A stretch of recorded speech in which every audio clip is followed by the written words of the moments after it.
वासुदेवाय। ओम नमो भगवते वासुदेवाय। नारायणं नमस्कृत्य नरं चैव नरोत्तमं देवीं सरस्वतीं व्यासं ततो जयमुदीरयेत्। नष्टप्रायेषु अभद्रेषु नित्यं भागवत सेवया भगवती उत्तम श्लोके भक्तिर्भवती नैष्ठिकी। परम धर्म जो भागवत धर्म कहलाता है, उसके अनुशीलन रूप इस दिव्य कार्यक्रम में आप सभी का स्वागत है। हम श्रीमद् भागवतम और श्रीमद् भागवतम के अनुगत हमारे पूर्व आचार्यों के प्रेम भक्ति के भाव पर प्रतिष्ठित होकर उनके प्रेम भक्ति से प्रसूत अनुभूत उद्गार उपदेश रूप जो संग्रह हम सभी साधकों के लिए प्रेम भक्ति के मार्ग पर द्रुत गति से अग्रसर होने के लिए परम उपादेय है। और उसी के अंतर्गत हम वर्तमान में श्रील विश्वनाथ चक्रवर्ती ठाकुर जी की माधुर्य कादम्बिनी, क्योंकि प्रेम भक्ति का जो मार्ग है, ये इसमें जो आस्वादन है वो माधुर्यमय है। तो माधुर्य कादम्बिनी, इस माधुर्य का आस्वादन इस प्रकार सुचारू रूप से और उत्तरोत्तर वृद्धि को प्राप्त करता हुआ चलता रहे, इसी का अद्भुत मार्गदर्शन महान आचार्य ने हमें समझाया है। तृतीय वृष्टि के अंतर्गत विशेष रूप से हम अपराधों का वर्णन कर रहे हैं। द्वितीय अपराध के अंतर्गत शिवजी और ब्रह्मा आदि देवताओं को भगवान के समान या उनके नाम को भगवान के नाम से स्वतंत्र मानना, ही जो द्वितीय अपराध है उसी के अंतर्गत चर्चा हुई थी। उसके अंतर्गत श्रीमद् भागवतम में परीक्षित महाराज ने एक बहुत अद्भुत प्रश्न पूछा था, क्योंकि वैदिक धर्म के अंतर्गत जो स्वतंत्र चैतन्य, दो प्रकार के स्वतंत्र चैतन्य का जो विचार है ना, एक तो माया स्पर्श से रहित जो है नारायण स्वरूप विष्णु, जो त्रिगुणात्मक माया के स्पर्श से बिल्कुल अस्पृश्य, बिल्कुल आगे। और दूसरे भगवान की किसी विशेष लीला के उद्देश्य से माया का स्पर्श स्वीकार करते हैं। जो माया का स्पर्श स्वीकार करते हैं उनके अंतर्गत मुख्य रूप से शिव जी और ब्रह्मा जी का निरूपण। तो शिव जी और ब्रह्मा जी का जो स्वरूप है उसका निरूपण करते हुए, और विशेष रूप से उनकी जो उपासना देखी जाती है विशेष रूप से शिव जी की, लेकिन जो स्वतंत्र चैतन्य विष्णु तत्व है वो परम स्वतंत्र है। लेकिन जो माया स्पर्श से जो संपृक्त है शिव जी ब्रह्मा जी आदि, उनका जो स्वातंत्र्य है, उनकी स्वतंत्रता, उनका ईश्वरत्व भगवान विष्णु की ईश्वरता पर ही आश्रित है। इसलिए वो ईश्वर कहलाते हुए भी परम स्वतंत्र नहीं, इस बात का निरूपण किया गया। फिर भी शिव जी की प्रतिष्ठा ईश्वर के रूप में वैदिक धर्म में बहुत ही विशाल है। तो परीक्षित महाराज ने सुखदेव गोस्वामी से प्रश्न ये किया था कि ये कैसी विचित्र बात है कि भगवान शिव ने तो समस्त भोगों को त्याग दिया है, परंतु यह देखा जाता है कि जो उनकी उपासना करते हैं वे प्राय धनी और समस्त भोग संपन्न होते हैं, है ना। उपास्य है बिल्कुल पक्कड़, बिल्कुल विरक्त, समस्त भोगों को त्याग दिया, ध्यान में ही बैठे रहते हैं। एवं भगवान विष्णु श्रीहरि जो लक्ष्मीपति है, सभी वैभव, सभी ऐश्वर्य, सभी भोगों से संपन्न, लक्ष्मी सहस्र शत संभ्रम सेव्यमान। वो स्वयं तो निखिल भोग ऐश्वर्य में विलास करते हैं, किंतु उनके भक्त प्रायः ऐश्वर्यहीन हुआ करते, क्योंकि उन्हें भक्ति रस में ही मग्न देखा जाता है। वो संसार के भोगों के प्रति इतना उनका आकर्षण नहीं। तो इसलिए जो लोग, जो त्यागी है उनकी आराधना करने वाले भोगी, और जो भोगी है उनके भक्त लोग त्यागी हो जाते हैं। तो ये विपरीत, इस प्रकार जो विरुद्ध प्राप्ति का क्या कारण है, इसमें क्या रहस्य है, तो उसी के अंतर्गत दोनों के स्वरूपों में जो पार्थक्य, उसका निरूपण सुखदेव गोस्वामी ने किया था, है ना। क्योंकि उसने बताया कि भगवान शिव जी, उनकी उपासना, दोनों के पास, भगवान विष्णु की उपासना और शिव जी की उपासना। शिव जी का तो माया से संपर्क, श्री हरि का मायातीत होना। तो चूंकि भगवान मायातीत है, इसलिए जो उनके उपासक, जो उनके आश्रित होंगे, उनको जो प्राप्त फल है वो भी मायातीत, संसार के त्रिगुणात्मक जगत के भोग विलास वैभव आसक्ति प्रपंच की प्राप्ति नहीं होगी। शिव जी चूंकि तमोगुण में विशेष रूप से माया के संपृक्त होने के कारण उनके उपासकों को संसार की वैभव भोग विलास इत्यादि ये प्राप्त होते हैं, यही भेद वगैरह।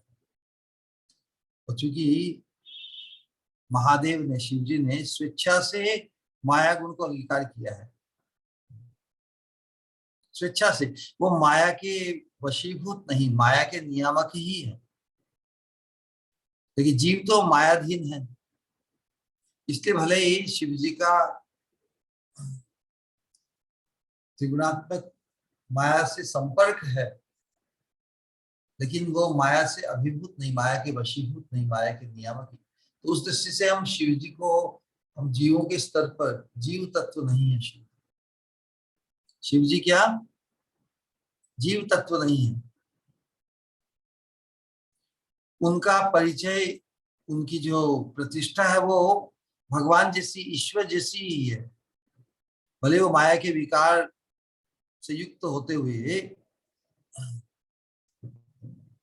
उनमें जो ईश्वरत्व का आभास, स्वांश भावाभाव, स्वांश कहते हैं पूर्ण, पूर्ण ईश्वर विष्णु तत्व, स्वांश, और जो हम जीव है विभिन्नांश है। लेकिन शिव जी का तत्व जीव नहीं, बल्कि भगवान का ही एक विशेष विशेष आविर्भाव है, किसी विशेष उद्देश्य से, या कह सकते हैं कि सृष्टि के विनाश के उद्देश्य से भगवान ही इस इस शंभु रूपता को प्राप्त करके सृष्टि का प्रयोजन संपन्न करते। लेकिन उनकी ईश्वरता भगवान की ईश्वरता से ही है, भगवान से अलग उनका ईश्वरत्व नहीं, इसलिए वो पूर्ण स्वतंत्र नहीं होके भगवान के ही आश्रित है। आपात दृष्टि से वो स्वांश भावापन्न ईश्वर जैसे ही प्रतीत होते हैं, लेकिन वो परम स्वतंत्र नहीं, इतना ही। जीव नहीं है, भगवान का एक विशेष आविर्भाव, विशेषली भगवान से ही उनकी शक्ति है। इसे समझाने के लिए उदाहरण दिया था ब्रह्म संहिता में कि क्षीरम यथा दधि विकार विशेष योगा। जिस प्रकार दूध किसी विकार से, विकार को धारण करके दही बन जाता है। अब दही कोई दूध से कोई स्वतंत्र वस्तु नहीं, दूध से ही, दूध का ही परिवर्तन है, लेकिन उसको दूध के रूप में उपयोग में नहीं लाया जा सकता। दही अम्ल, अम्ल उसमें आ गया विकार। उस प्रकार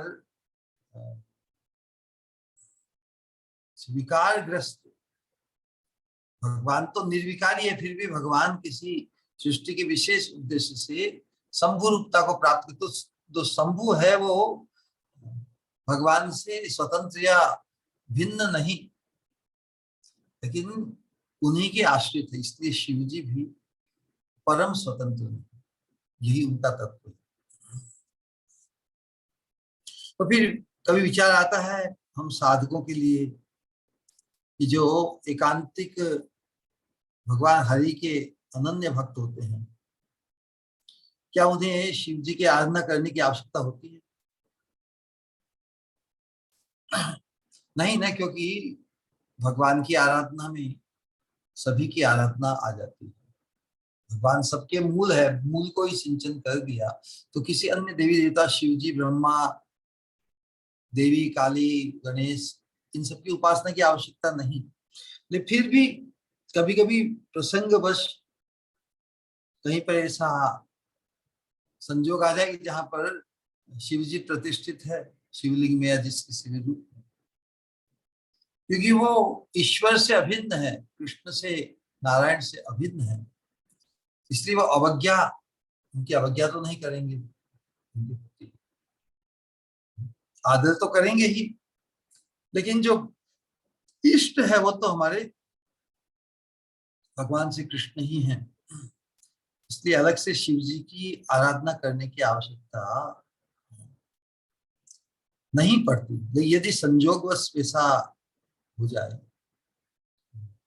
तो कोई कोई शिव जी में ही भगवान का अधिष्ठान जानकर उनकी आराधना, पूजा, सम्मान किया जा सकता है। आवश्यकता नहीं अलग से, लेकिन संजोगवश, जैसा कि उदाहरण दिया था, कोई सी परिस्थिति बन जाए कि हम क्या करें। तो जिस प्रकार शिव जी तमोगुण के अधिष्ठाता है, तमोगुण का ही संपर्क है, प्रलयकारी है ना, प्रलय करने के लिए शिव जी तमोगुण का वर्धक, जब प्रलय होता है तब तमोगुण बढ़ जाता है, तो उस समय शिव जी भी तांडव करते हैं तमोगुण वर्धक होने से। तमो भावापन्न है, क्योंकि जो विनाश का कार्य है वो तमोगुण है, जो विनाश की तरफ सृष्टि को विनाश करे वो तमोगुण भावापन्न अवस्था है। उसी प्रकार जिस प्रकार शिव जी तमोगुण को धारण करके तमो भावापन्न होकर सृष्टि का विनाश करते, उसी प्रकार नरसिंह भगवान भी उग्र रूप धारण करते थे, भयंकर और दुष्ट स्वभाव आपन्न। शिव जी तो स्वयं तमोगुण भावापन्न होकर सृष्टि का विनाश करते हैं, तो नरसिंह भगवान भी तमो मतलब क्रोध को धारण करके इस उनके पर क्रोध करते हैं, जो तमो भावापन्न असुर गण है, दैत्य गण है, उनको विदीर्ण करने के लिए या उनका तमोगुण का विनाश करने के लिए या उनकी तमोराशि में अंधकार को दूर करने के लिए क्या करते हैं, एकदम उनके बीच में ही सूर्य की ज्वाज्वल्यमान ज्योति के साथ नरसिंह भगवान प्रकट होते हैं। तो उस प्रकार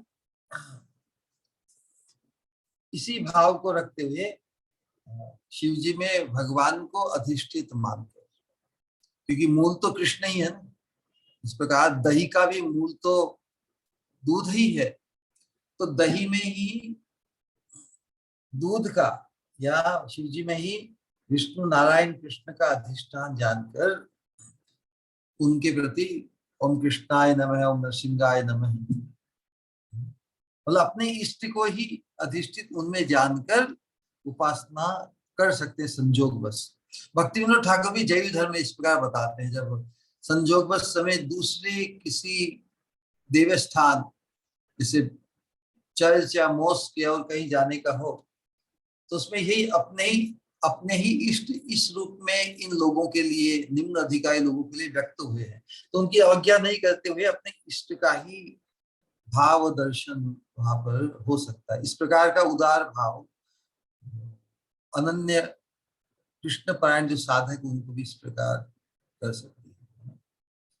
तो जब, लेकिन उसमें कोई दोष नहीं है, लेकिन कोई इस प्रकार करके कोई उसका विरोध करे, हैं तुम्हें शिव जी की उपासना करने को दिए, तुम हरे कृष्ण महामंत्र कर रहे हो, यदि कोई प्रतिकार करे या आतंक करे, भगवान तो क्योंकि सब जगह प्रतिष्ठित है, अधिष्ठित है, तो शिव जी की मूर्ति से भी नरसिंह भगवान जिसे प्रकट होकर दुष्ट व्यक्ति जो शिव जी की उपासना करते हुए ओम नरसिंहाय नमः बोल रहे थे, उनको मारना चाहता, तो उस मूर्ति में से नरसिंह भगवान प्रकट होकर उसका वध कर दिया। तो इस प्रकार है, तो जो अनन्य भाव से कृष्ण भक्ति परायण है वास्तव में उन्हें किन्हीं भी देवी देवताओं की साक्षात भाव से उपासना करने की बिल्कुल आवश्यकता नहीं, क्योंकि उसमें जो अनन्य भाव, जो अव्यभिचारी भक्ति,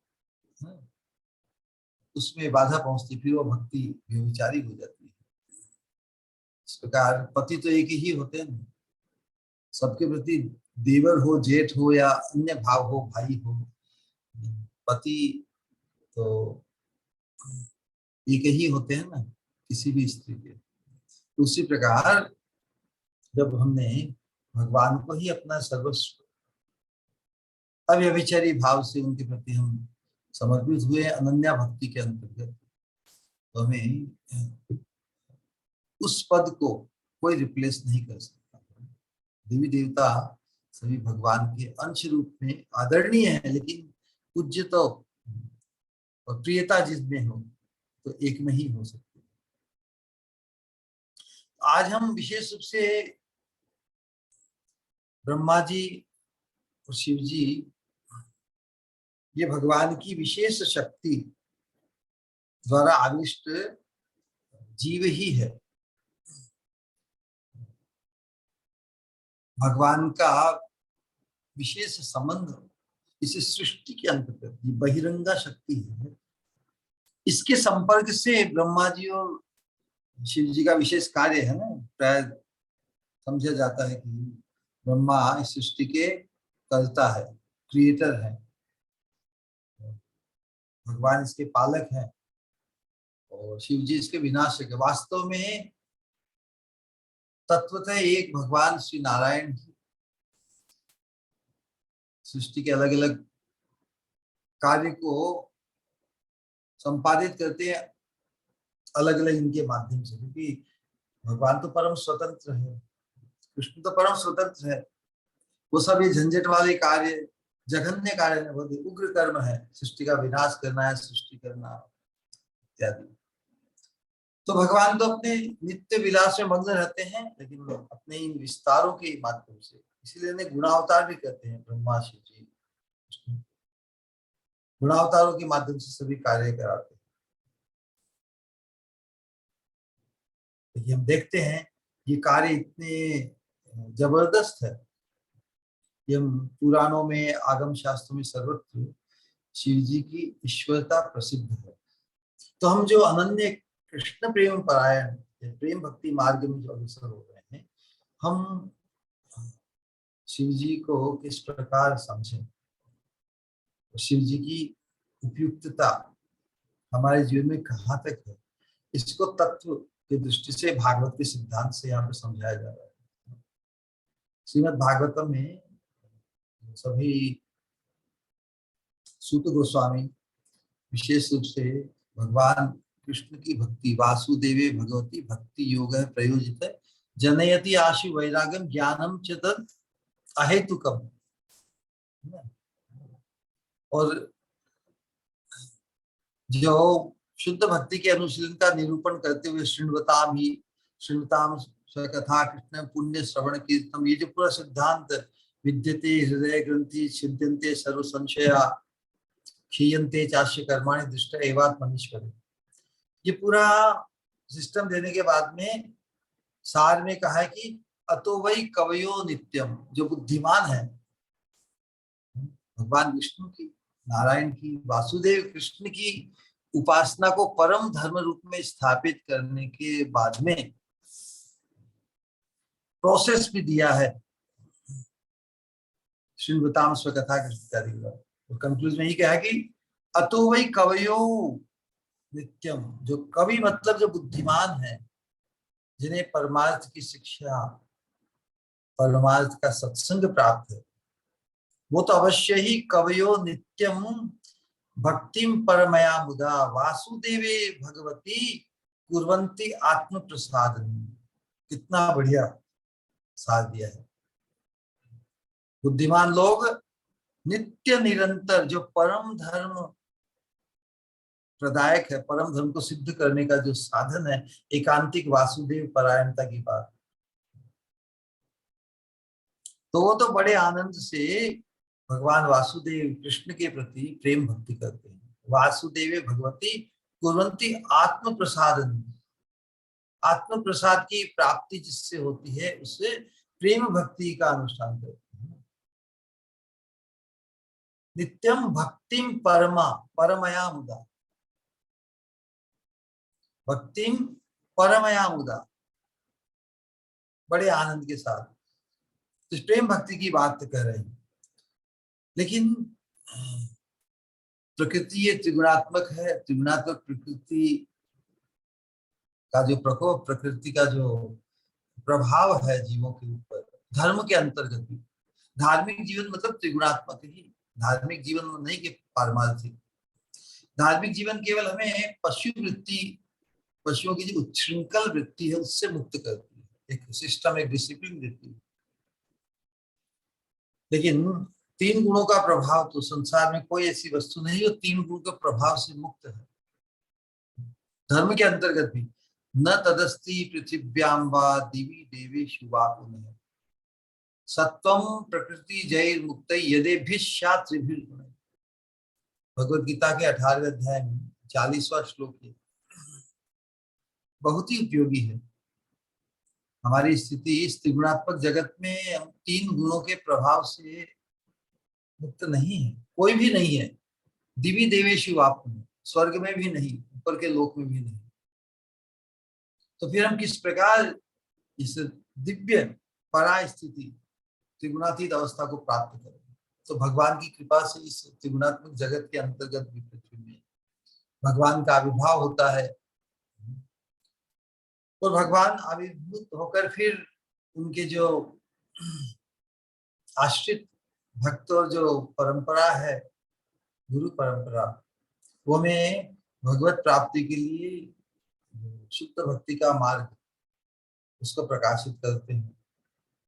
वो प्रत्येक जनरेशन में शुद्ध भक्त भी यहाँ पर होते हैं। यदि हम भगवान के शुद्ध भक्त और भक्ति, इन तीनों का आश्रय लें तो भले ही हम त्रिगुणात्मक जगत में रहते हुए भी त्रिगुणातीत अवस्था को प्राप्त कर सकते हैं। तो ये प्रेम भक्ति साधना का जो मार्ग है, ये हमें त्रिगुणात्मक जगत में ही प्राप्त हो रहा है। और इसको अंगीकार करके इस पर जिस प्रकार का पूर्व आचार्यों ने, हमारे गुरुवर्गों ने मार्गदर्शित किया है, उनके अनुगत्य को स्वीकार करके हम भी त्रिगुणातीत अवस्था को प्राप्त कर सकते हैं। लेकिन उसके लिए जो भगवान की व्यवस्था है उसके अंतर्गत हम देखते हैं कि सृष्टि का कार्य है वो ब्रह्मा जी के माध्यम से भगवान करते हैं। विनाश का काम शिव जी के माध्यम से करते हैं। लेकिन जो मुख्य कार्य है वो है पालन करने का, जो सस्टेन। सत्व मतलब, सत्व का एक अर्थ ये भी होता है कि विच सस्टेन्स। सत्वम प्रकृति जय मुक्ति। सत्व मतलब अस्तित्व में। तो अस्तित्व में रहने का जो कार्य पालन कर वो सबसे कठिन है।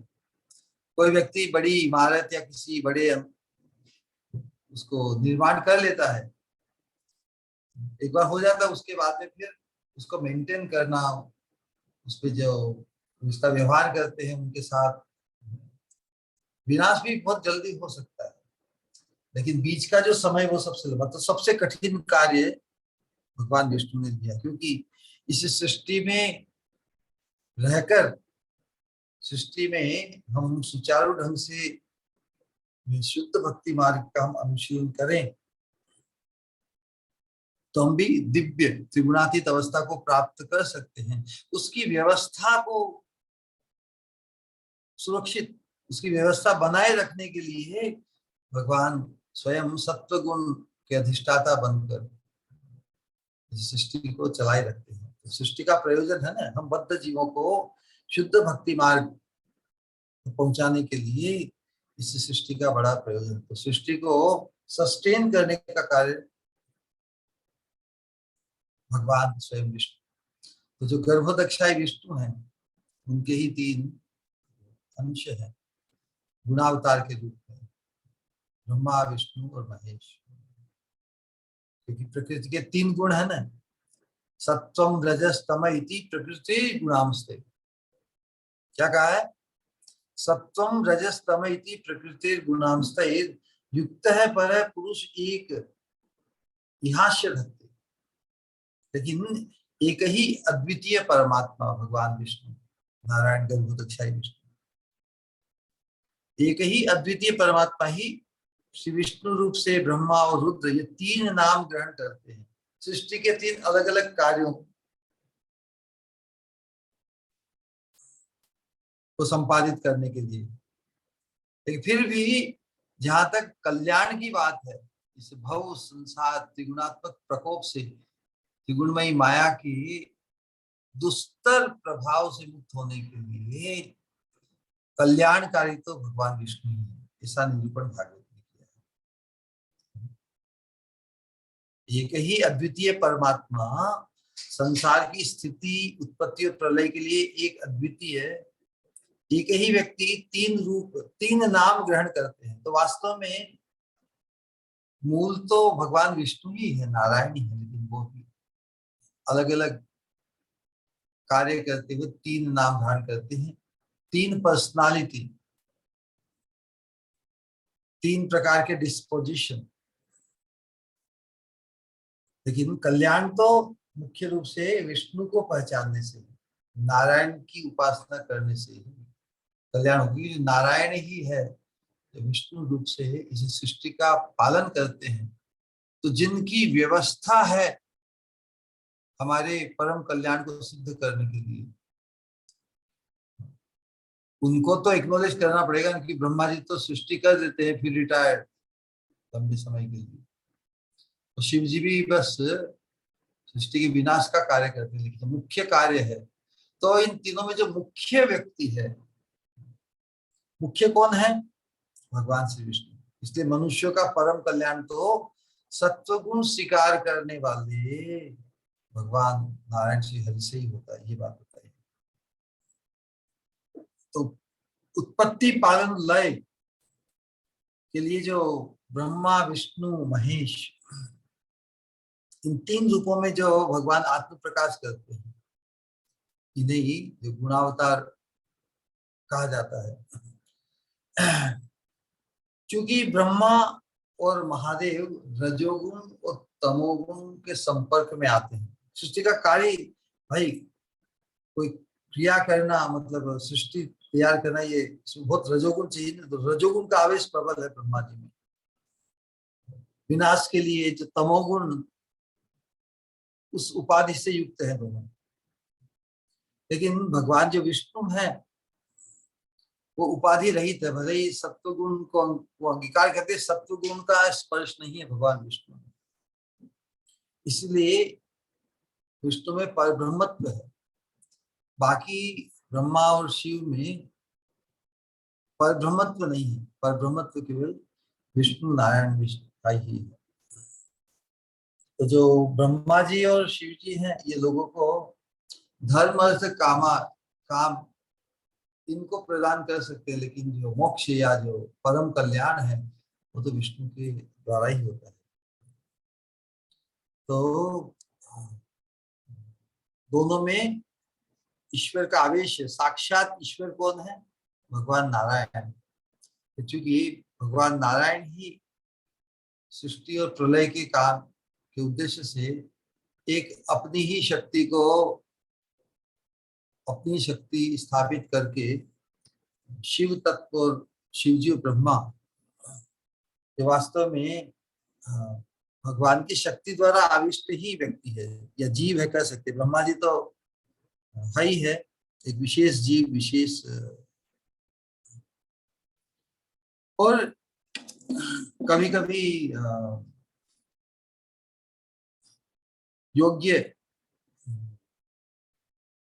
काफी इसमें वर्णन है कि जब कभी कभी जब योग्य जीव ब्रह्मा के पद के लिए तैयार नहीं होता और पिछले ब्रह्मा जी मुक्त हो जाते हैं, तो भगवान ही सृष्टि, पुनः सृष्टि करने के लिए ब्रह्मा का रोल अदा करते हैं। और बहुत बार किसी योग्य जीव के मिलने पर शिव का काम भी कोई जीव करते हैं। तो एक साथ दो प्रकार के विधान शास्त्रों में आते हैं। कहीं लिखा है कि कोई शिव जी को और ब्रह्मा को भगवान विष्णु के समान समझता है, स्वतंत्र मानता है, उसको पाषंडी कहते हैं, उसे नास्तिक कहते हैं। तो यहाँ पर जो ब्रह्मा है वो जीव कोटि ब्रह्मा है, शिव जी भी जीव कोटि है।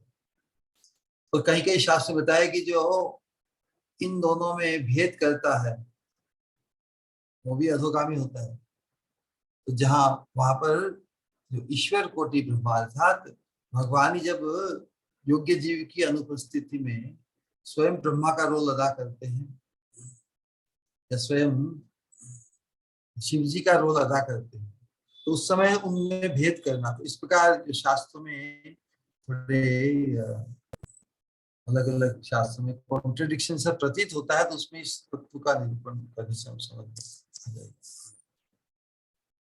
तो क्यों इस प्रकार है कि भगवान जी सृष्टि करते हैं और हम देखते हैं कि मुख्य बात तो ये कि भगवान श्री कृष्ण ही अपनी इच्छा मात्र से ये सब विस्तार, जिनका प्रथम विस्तार कारणोदक्षाई विष्णु के रूप में होता है, सृष्टि कार्य को वो भगवान तो बिल्कुल अपने आनंद विग्रह में आनंद चिन्मय रस प्रतिभाविताभिस ताभिर एव निज रूप तया किलाभि गोलोक एव निवसति अखिलात्म भूतो। गोलोक धाम में अपने स्वयं रूप से बिल्कुल विलासमय आनंद चिन्मय रस प्रतिभाविताभिस ताभिर एव निज रूप तया कलाभि गोलोक एव निवसति। भगवान अपनी आनंद विलास में मग्न रहते हैं, लेकिन सृष्टि का कार्य संपन्न वो खुद नहीं करते। किस प्रकार करवाते हैं? स्वयं रूप से संपन्न नहीं करते, अपने विस्तार रूप से। तो प्रथम विस्तार जो है उनका, है ना, सृष्टि कार्य को अपने अपने से अभिन्न स्वरूप कारणोदक्षाई विष्णु के माध्यम से कराते हैं। और महाविष्णु अनंत कोटि ब्रह्मांडों की सृष्टि करते हैं। फिर वो अनंत कोटि ब्रह्मांडों में वो महाविष्णु ही अपने अंश से गर्भोदक्षाई विष्णु के रूप में प्रत्येक ब्रह्मांड में प्रवेश करते हैं, उनका नियंत्रण करते हैं। तो द्वितीय पुरुष जो गर्भोदक्षाई विष्णु के अंश ही फिर ब्रह्मा विष्णु महेश को लेकर प्रत्येक ब्रह्मांड की सृष्टि स्थिति मतलब पालन और प्रलय इन तीनों कार्यों को संपादित करते हैं। तो भगवान श्री कृष्ण सृष्टि आदि का जो कार्य है अपनी बहिरंगा माया शक्ति के जो तीन गुण है सत्व रजस तम, इन तीनों गुणों के अधिष्ठाता रूप में अवस्थान करते हैं। तो तीन गुणों के अधिष्ठाता रूप में जब भगवान प्रकट होते हैं या अपना विस्तार करते हैं, तब सत्व गुण के अधिष्ठाता होते हैं विष्णु रूप, जो परब्रह्म भगवान श्री कृष्ण से अभिन्न है, क्योंकि वो स्वांश है। और चूंकि भगवान तीनों गुणों के संपर्क से रहित है, फिर भी पालन करने के कार्य में वो सत्व गुण की अधिष्ठाता के रूप में सत्व गुण के अधिष्ठाता होने को स्वीकार करते हैं। लेकिन सत्व गुण से उनका स्पर्श नहीं, क्योंकि भगवान तो त्रिगुणातीत है। ब्रह्मा जी रजोगुण और शिव जी तमोगुण के संपर्क को स्वीकार करते हैं, है ना। तो तमोगुण के अधिष्ठा बनकर वो सृष्टि का संहार करते हैं, रजोगुण के अधिष्ठाता बनकर वो सृष्टि का कार्य करते हैं, उत्पन्न करते हैं सृष्टि का। अब उनका एक रोल हुआ ना, उनका रोल ही ऐसा है कि रजोगुण और तमोगुण का स्पर्श संग उनका हो ही जाता है। इसीलिए उनको माया संपृक्त कहते हैं। उनका डेजिग्नेशन होता है किसी चीज को हम जब धारण करते हैं या जिससे स्पर्श हो जाता है, छूता अछूता नहीं रहते वो। माया देवी दुर्गा पार्वती इससे संपर्क करते हैं ना शिव जी, और वो माया देवी तो गुणात्मक शक्ति की अधिष्ठात्री है। तो शिव जी का शक्ति के साथ संपर्क होता है, एसोसिएशन होता है ना, तो इन्फ्लुएंस उसका आता है उनके प्रभाव में। तो दोनों को श्रेष्ठ उपास्य रूप में स्वीकार नहीं किया जा सकता, क्योंकि वो त्रिगुणातीत त्रिगुणातीत उनका आवेश नहीं है।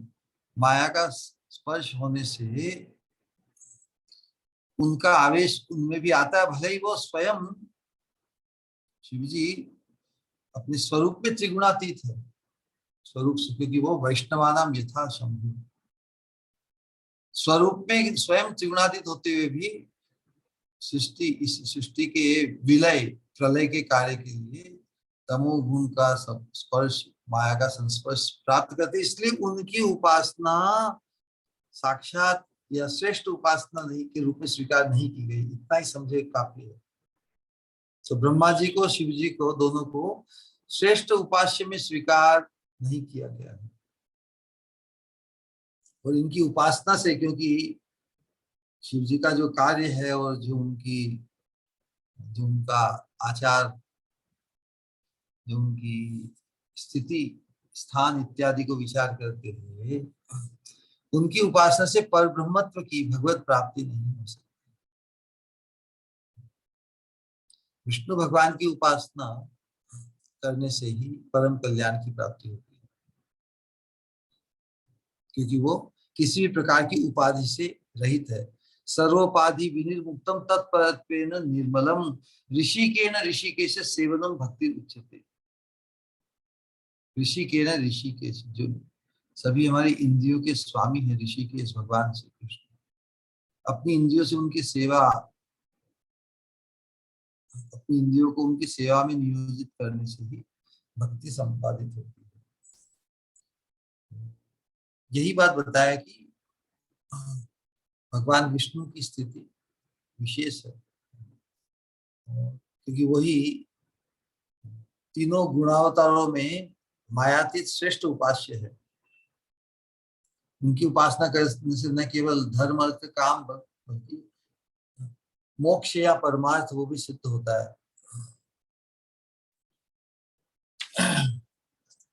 तो ये विशेष रूप से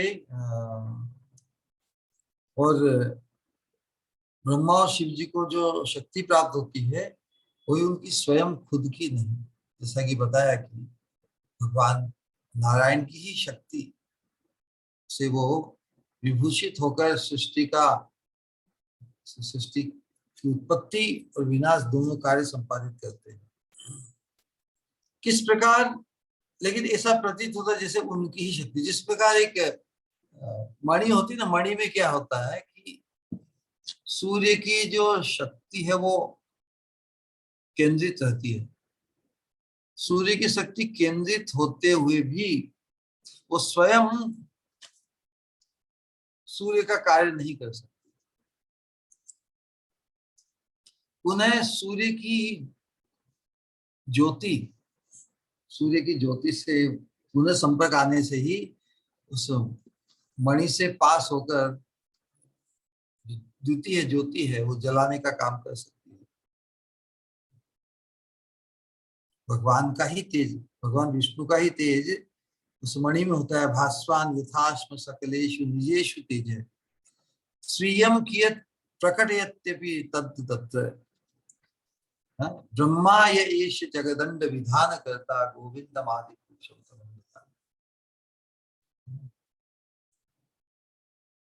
तो ब्रह्मा जी की स्थिति का निरूपण कर रहे हैं, बहुत बढ़िया। जिस प्रकार सूर्यकांत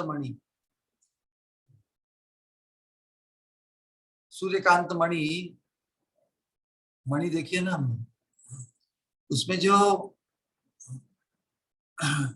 तेज कब प्रकाशित होता है, कोई सूर्य की रोशनी उसके संपर्क में आवे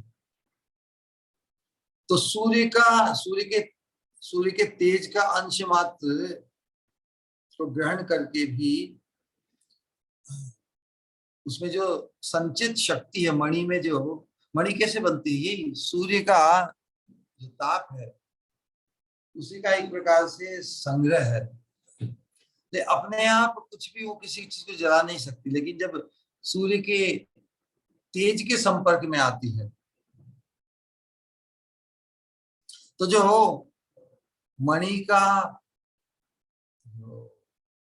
मणि की जो शक्ति है, मणि में जो शक्ति है वो मणि की खुद की नहीं, वो सूर्य की ही है।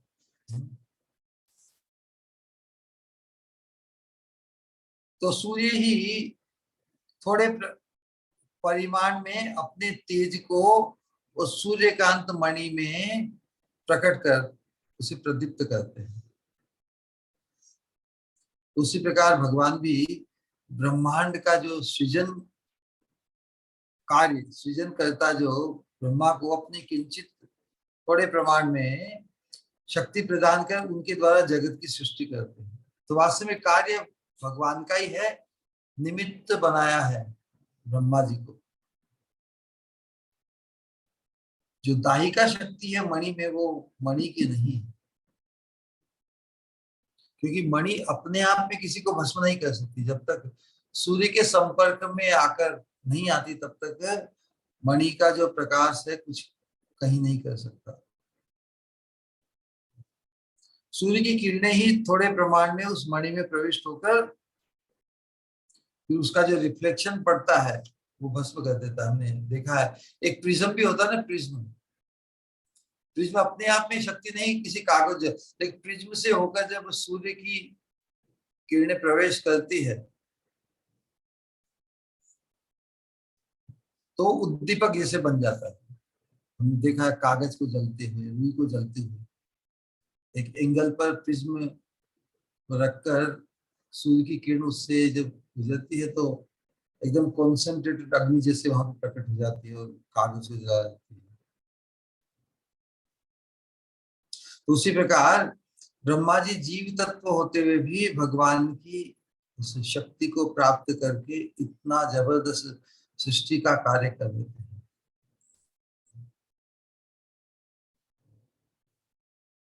तो फिर सृष्टि के सृष्टा कौन हुए वास्तव में? जैसे दाह कार्य, जलाने का कार्य तो सूर्य का है ना, मणि का नहीं, लेकिन मणि को ही यश मिलता है। देखो मणि से पास होकर जलाने की शक्ति उसमें आ गई, लेकिन वास्तव जलाने की शक्ति सूर्य की। उसी प्रकार सृष्टि कार्य भी ब्रह्मा जी की शक्ति नहीं, भगवान की ही शक्ति है। केवल ब्रह्मा को निमित्त बनाकर ही ये सब होता है।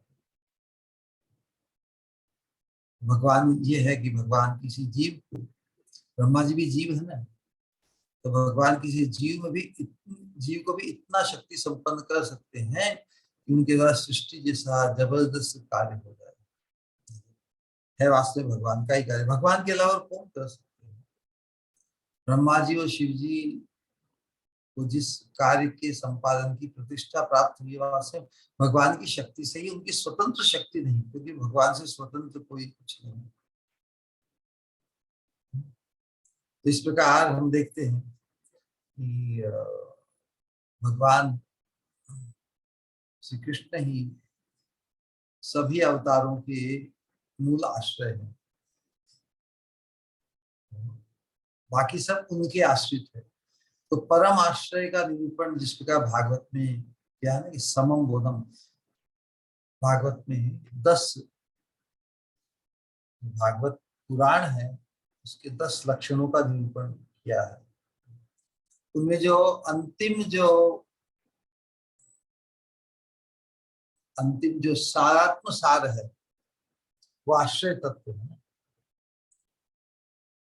अत्र सर्गो विसर्गस्य स्थानम, सर्ग विसर्ग स्थान उति मनवंतर निरोधो मुक्ति आश्रय है। जो 10 पदार्थों का निरूपण किया गया है उसमें भगवान श्री कृष्ण ही सबके मूल, समम बोनम, जिनसे सृष्टि होती है, जिनसे पार होता है, है ना, और जिनमें ही विनाश को प्राप्त करती सृष्टि, वो मूल तत्व भगवान श्री कृष्ण है। इसलिए भागवत में भी मूल तत्व सभी के परम आश्रय भगवान कृष्ण को ही आइसोलेट करने के लिए इन 10 तत्वों का निरूपण है कि भगवान क्या है और क्या नहीं है। तो जो बाकी जो 9 तत्व है, 9 तत्व द्वारा 9 तत्वों से भगवान विलक्षण है। भगवान की विलक्षणता को प्रकाशित करने के लिए ही श्रीमद् भागवत में इसका निरूपण किया है। ऐसा नहीं कि भगवान का निरूपण करने के साथ साथ भगवान क्या नहीं है, भगवान की अद्वितीयता, एक्सक्लूसिवनेस, परमता, श्रेष्ठता, इसको स्थापित करने के उद्देश्य से ही इन 10 तत्वों का निरूपण किया गया है। लेकिन दशमस्य विशुद्धतम, 10वां तत्व जो सबका परम आश्रय, सबका मूल, समम बोधम है, विशुद्धतम, उसके एक्सक्लूसिव पोजीशन। क्योंकि हम सृष्टि में इतनी विविधता है, उनके प्रति हमारा इतना आकर्षण हो सकता है। तो उसके माध्यम से जिस प्रकार भगवत गीता में भगवान कहते हैं यद् यद् विभूति मत सत्वम श्रीमद् ऊर्जितम एव वा तत्तत् एवावगच्छितम मम तेजोंश संभव। सृष्टि में जो इतना आकर्षण, इतनी चमक, विभूति रूप, तो इस सृष्टि की जिन्होंने उत्पत्ति की है वो कितने चमकदार होंगे। सृष्टि में बहुत सी चीजें हमें आकृष्ट करती हैं, एकदम मोहित कर देती है। इस सृष्टि में इतना आकर्षण, इतनी विविधता है, तो जिन्होंने सृष्टि बनाई है, जो सृष्टि के मूल है, वो कितने आकर्षक होंगे। इसी प्रकार जो 9 पदार्थ जो इतने अफलातून दिखते हैं, लेकिन सभी की स्थिति क्या है, परम नहीं है। इस त्रिगुणात्मक जगत में 9 पदार्थों का जो वर्णन बताया है, विशेष रूप से सभी का एकमात्र उद्देश्य है इससे भगवान श्री कृष्ण जो आश्रय तत्व, उनकी विलक्षणता प्रकाशित हो। सर्वत्र यही बात है। तो जब विलक्षणता, उत्कृष्टता, एक्सक्लूसिव पोजीशन भगवान श्री कृष्ण की जब स्थापित होती है, तभी हम फिर अन्य उपासनाओं से, गौण उपासनाओं से, या बद्ध अवस्था में जो हम अपनी बद्ध अवस्था अर्थात हमारी जो वासना है इस बद्ध जगत की, नश्वर देह, इंद्रियों के सुख में जो हमारा परम आदेश है, उनको पुष्ट करने के लिए ही, उस अधिकार के अनुरूप हमें धर्म में बांधने के लिए ये भगवान के देवी देवता, इनका स्थान है। वास्तव में धर्म के अंतर्गत इनका स्थान है। अधार्मिकता से, अधार्मिक व्यक्ति क्या किसी के शासन को स्वीकार नहीं करता, उच्छृंखल व्यवहार के कारण बिल्कुल अराजकता हो जाती है। जैसे पशु समाज एक दूसरे का हड़प कर खा जाते हैं, एक दूसरे को हड़प कर मारने को तत्पर रहते हैं। लेकिन सुसंस्कृतिज्ञ धार्मिक जीवन के अंतर्गत मनुष्य किसी देवता या किसी नियामक, किसी ईश्वर को स्वीकार करते हैं। सोचते हैं कि हम अपने आप अक्षम हैं, लेकिन कोई नियामक है, इस सृष्टि का कोई नियामक है। इसलिए सृष्टि में जो श्रेष्ठ पदार्थ जो दिखते हैं, जैसे चंद्रमा, सूर्य, पहाड़, नदी इत्यादि, ये भी एक इनकी महिमा, इनका जो वैभव है, इनकी विशालता है, एक ईश्वर तत्व का एहसास देता है बद्ध जीव को। लेकिन फिर भगवान की व्यवस्था ऐसी है, भगवान स्वयं भी अपना परिचय देना चाहते हैं। तो जब जिज्ञासा, मनुष्य योनि में आकर हमें जिज्ञासा होती कि इतनी अद्भुत सृष्टि की रचना किसने की, जिन्होंने रचना की, उनका क्या उद्देश्य रहा होगा। इसी जिज्ञासा जब मनुष्य में होती है, अर्थात तो ब्रह्म जिज्ञासा, ये उसके डीएनए में ही है। परम तत्व, परम मूल ये कौन है, इसकी जिज्ञासा मनुष्य मात्र में होती है। उस जिज्ञासा को पूर्ण करने के लिए भगवान ने वेद शास्त्र, जो शुद्ध भक्तों की परंपरा को बरकरार रखा। समय समय में भगवान अवतार धारण करके भी अपना परिचय देते हैं और अपनी अपनी प्राप्ति का जो उपाय, जो साधन है, वो गुरु परंपरा के माध्यम से उसको प्रकाशित करते हैं। लेकिन जो हमारा परम कल्याण तभी होगा जब हम परब्रह्म मायातीत निर्गुण भगवान श्री हरि की उपासना करते हैं। तो ये जो भक्ति की साधन,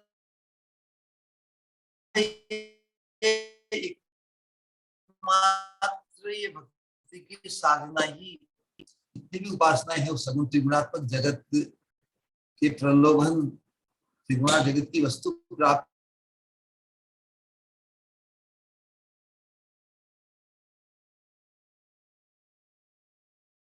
कर ही हम सुखी होने की हमारी धारणा बनी है।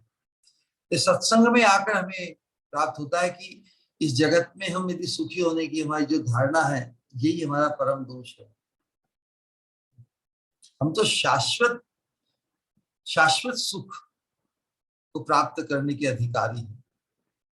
शाश्वत सुख भगवान के धाम में, इस धरा धाम में, इस मर्त्य जगत में शाश्वत सुख नहीं है। इस प्रकार सत्संग के प्रभाव से जब उसकी किसी निष्ठा जागृत बनती है, और शाश्वत जगत, यहाँ पे नित्य आनंदमय जीवन की संभावना है। इसे जगत को पाने की जो राह है, वो ये शुद्ध भक्ति निर्गुण उपासना है। भले हम त्रिगुणात्मक जगत में है, लेकिन त्रिगुणात्मक जगत में भी भक्ति रूपी निर्गुण उपासना उपलब्ध है, जिसके यथार्थ साधन से हम जो वर्तमान में जो साधना कर रहे हैं, ये निर्गुण भक्ति की यथार्थ साधना से हम प्रेम भक्ति के सोपान पर, जो पंचम पुरुषार्थ है, हम कृतार्थ हो सकते हैं, हम धन्य हो सकते हैं। कृष्ण भक्ति की उत्कृष्टता कृष्ण लीला के माध्यम से प्रकाशित हुई है। कृष्ण लीला के अंतर्गत भगवान का जो प्रभाव, भगवान की रूप माधुरी का प्रभाव, भगवान की वेणु माधुरी का प्रभाव, भगवान की लीला माधुरी का प्रभाव, भगवान की प्रेम माधुरी का प्रभाव, किसी भी भगवत अवतार का, भगवान के अन्य आविर्भाव का प्रभाव जीव मात्र पर, केवल मनुष्य पर नहीं, जीव मात्र पर, चर चर अचर दोनों के ऊपर कृष्ण रूप का जो प्रभाव पड़ा है, वो अद्वितीय है। लघु भागवतामृत में रूप गोस्वामी पाद ने लिखा है कि संति ही अवतारा बहव पुष्कर नाभस्य सर्वतो भद्राः कृष्णादन्य कोवा लता सब प्रेम दो भवति।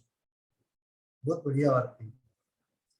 उनके सभी भगवान के अवतरण जो स्वांश हैं, राम नरसिंह वरा रामादिभूतिषु कला नियमेन तिष्ठन्ति, सभी कल्याणकारी है। संति मतलब अवश्य ही, संति ही अवतारा बहव, बहुत से अवतार भगवान के, पुष्कर नाभस्य, भगवान की नाभि कमलवत, इसलिए उनकी नाभि को उनका परिचय पुष्कर नाभस्य। भगवान कौन कि जिनकी नाभि कमल जैसी है। नमः पंकज नाभाय नमः पंकज मालिने नमः पंकज नेत्राय नमस्ते पंकजांग्रये। माता कुंती भी भगवान के दिव्य, अति सुंदर, कमनीय देह की प्रत्येक अंग की तुलना कमल से कर रही है। कमल दिव्यता का प्रतीक है। कमल के ऊपर जो जल स्पर्श करते हुए भी वो वास्तव में जल से अस्पृश्य रहता है।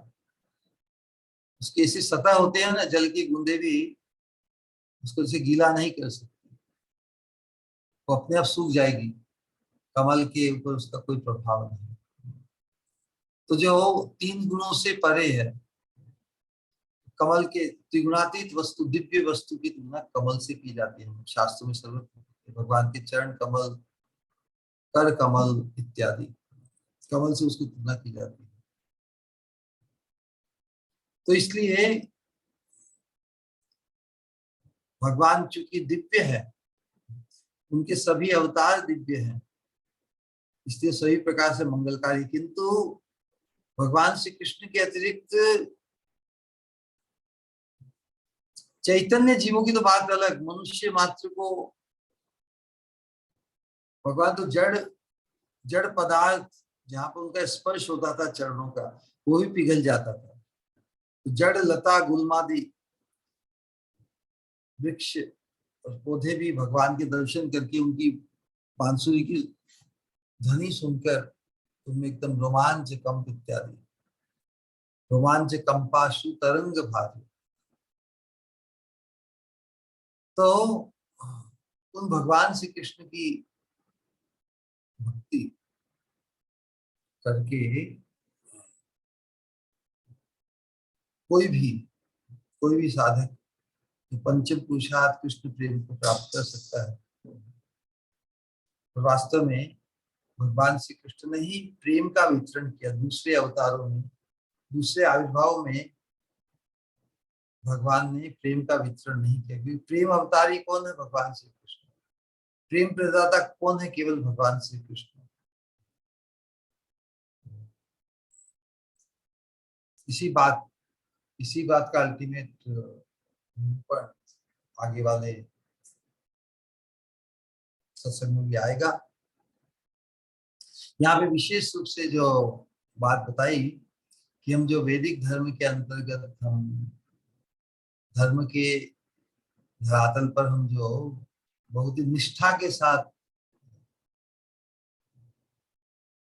प्रतिष्ठित है, लेकिन यदि हमें इस मनुष्य जीवन का जो पोटेंशियल है, मनुष्य जीवन में जो क्षमता है, हमें त्रिगुणातीत दिव्य जगत का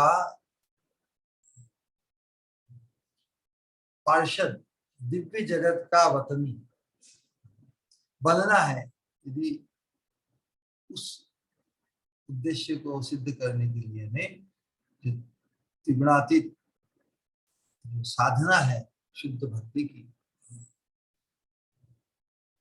उसको ही अपनाना होगा। यदि दूसरी उपासनाएं करते हुए साथ में फिर भक्ति की उपासना भी करते हैं, अन्य अन्य देवताओं की, अन्य अन्य आकांक्षाओं को पूर्ण करने के लिए, उससे हमारा परमार्थ सिद्ध नहीं है। इसलिए भागवत का जो सिद्धांत द्वितीय स्कंद में सुखदेव गोस्वामी द्वितीय स्कंद के 3 अध्याय के 10वें श्लोक में जो कहते हैं, तीव्रेण भक्ति योगिनी अकाम है सर्व कामो वा मोक्ष काम उदारधी तीव्रेण भक्ति योगिनी यजेते पुरुष है परम। ये जो मार्गदर्शन दिया है, व्यक्ति भले कितनी भी कामनाओं से के साथ हो,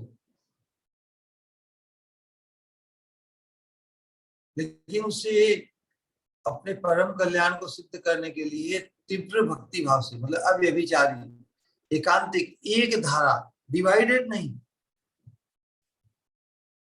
धर्म के अंतर्गत ही जो धर्म का एसेंस है, परम धर्म, जिस प्रकार महाभारत जो धर्म ग्रंथ है उसके अंदर एसेंस क्या है?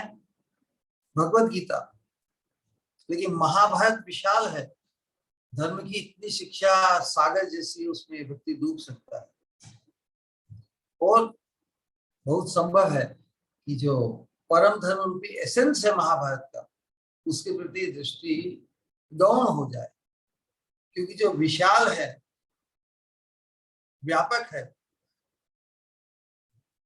उसके प्रभाव में आना बहुत सहज है, लेकिन जो गुह्य है, जो सूक्ष्म है, जो एसेंस है, इस प्रकार दूध को देखकर किसी को घी का आभास होता है या नहीं होता?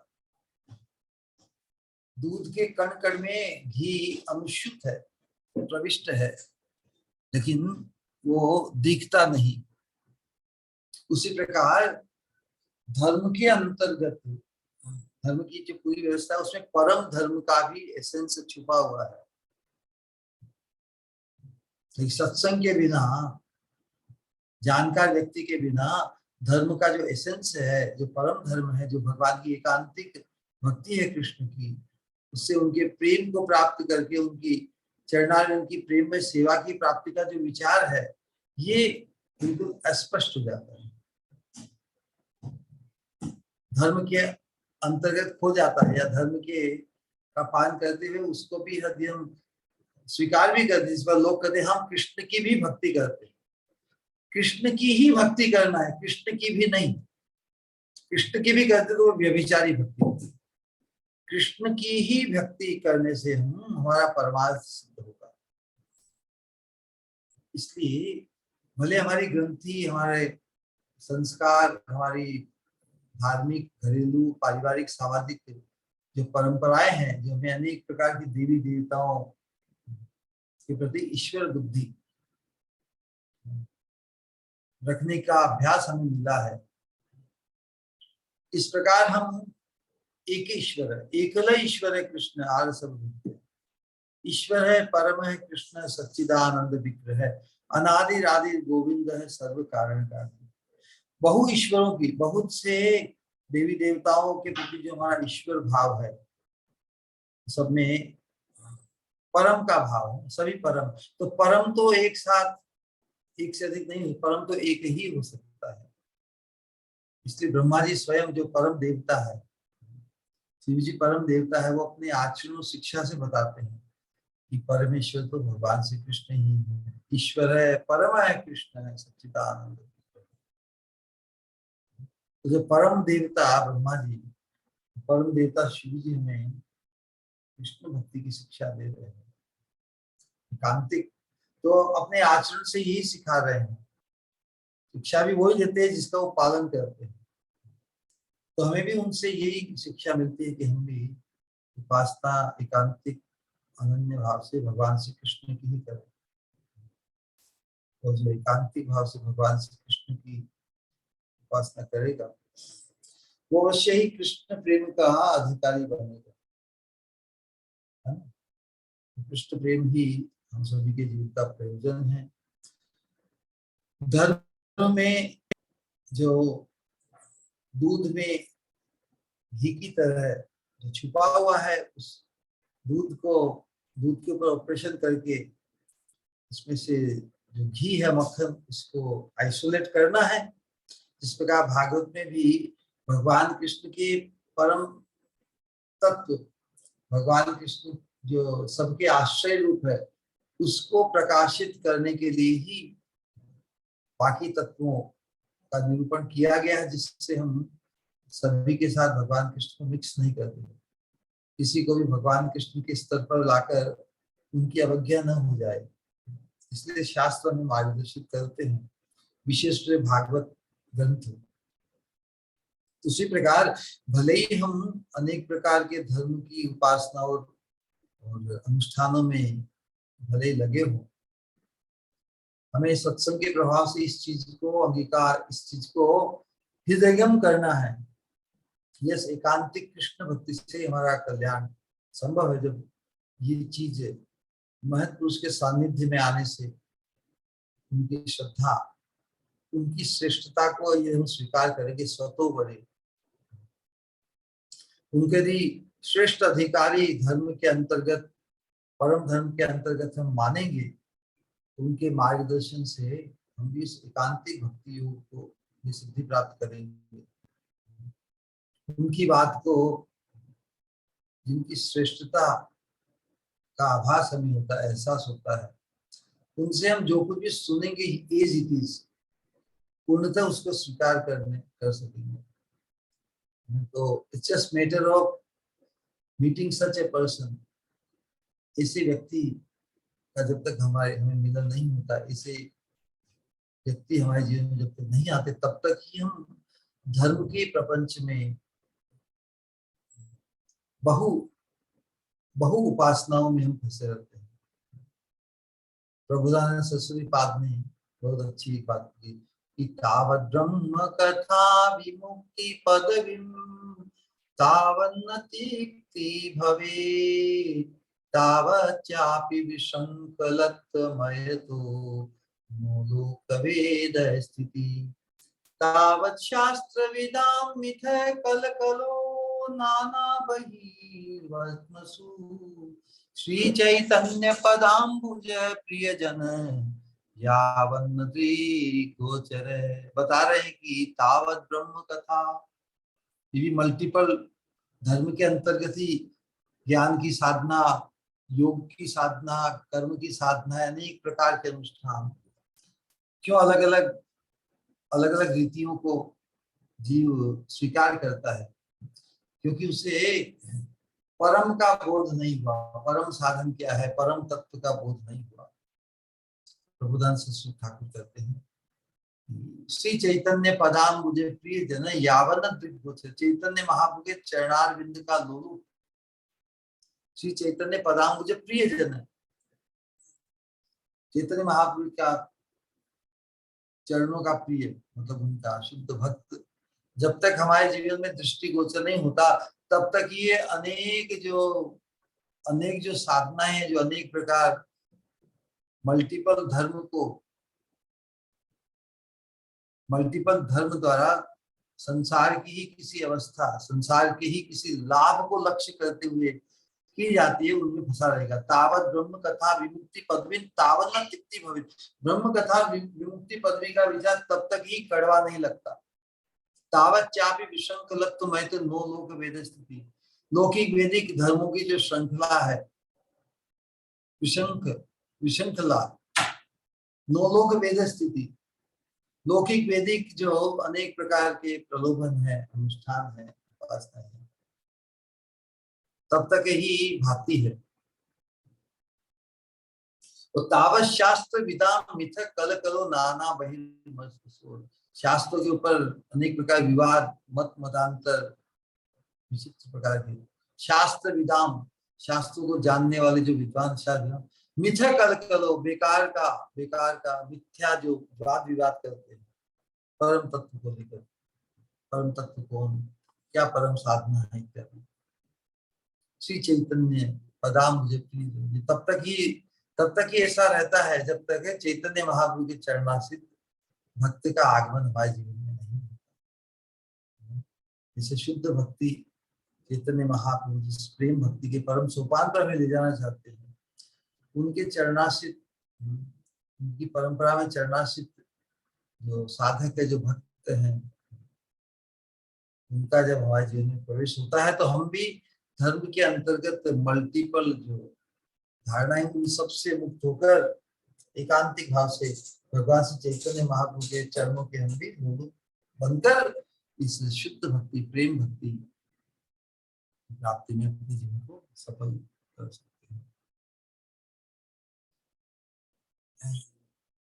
ठीक है, किसी का कोई प्रश्न या जिज्ञासा हो?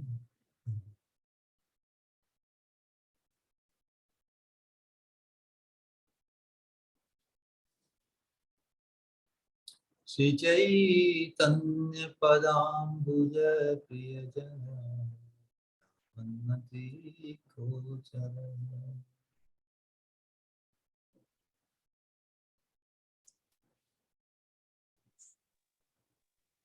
प्रणाम श्री गुरु। हरे कृष्ण। हरे कृष्ण। बहुत ही अद्भुत हमेशा की तरह जिस तरह से आपने सब अलग होकर भी किस तरह से सब भगवान पर डिपेंडेंट है, बहुत अच्छे से सब कुछ एक्सप्लेन किया। किसी का कोई प्रश्न है तो प्लीज पूछ सकते हो या कुछ कहना चाहते हो तो। हरे कृष्ण।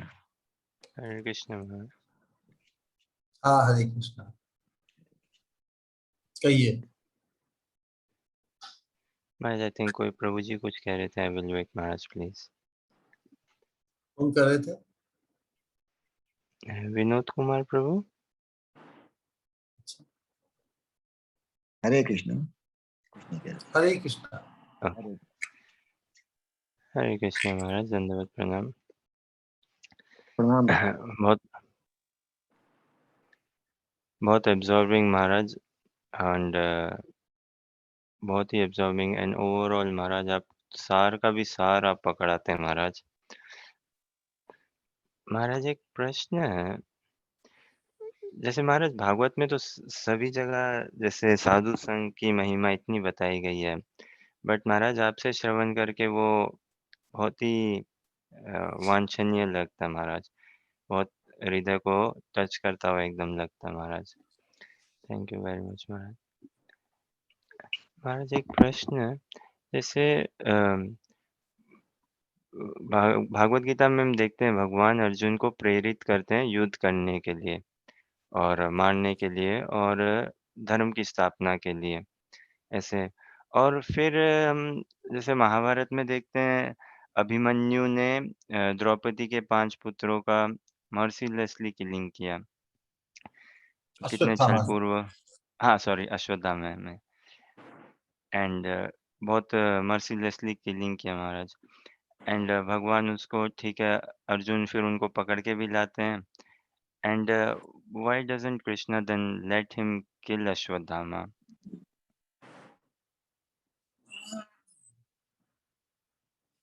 या अश्वत्थामा बड़ा ही दुर्भाग्य है ना ये। किसी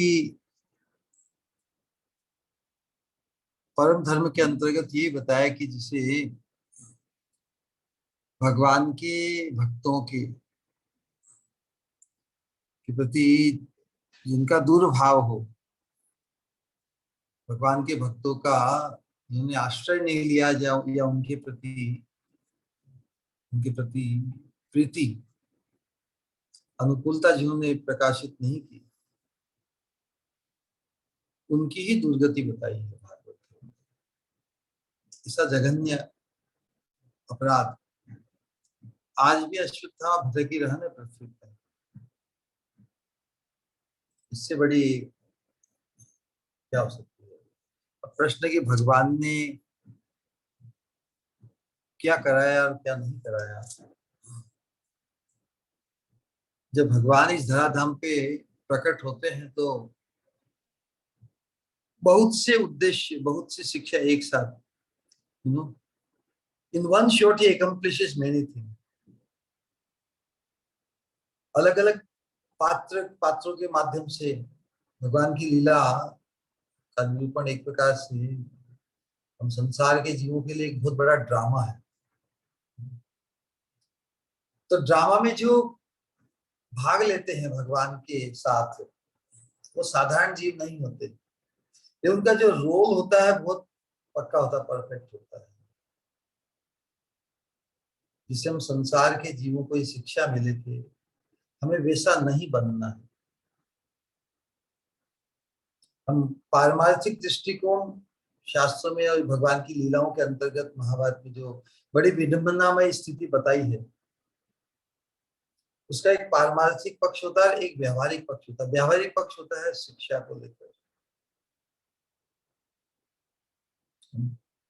एक पारमार्थिक पक्ष यही है कि जिन्होंने कृष्ण की बात मानी,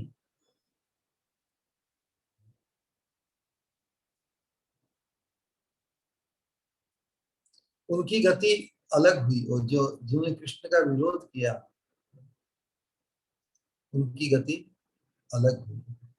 ये पारमार्थिक पक्ष है। अर्जुन ने बहुत ही अपनी विद्वता का प्रकाशन किया, लेकिन उस और तर्क दे रहा धर्म के आधार पर, लेकिन उससे भगवान कृष्ण की जो इच्छा है उसका तो विरोध हो रहा था। जब तक कृष्ण के साथ असहमत रहा अर्जुन, तब तक उसे दुविधा है।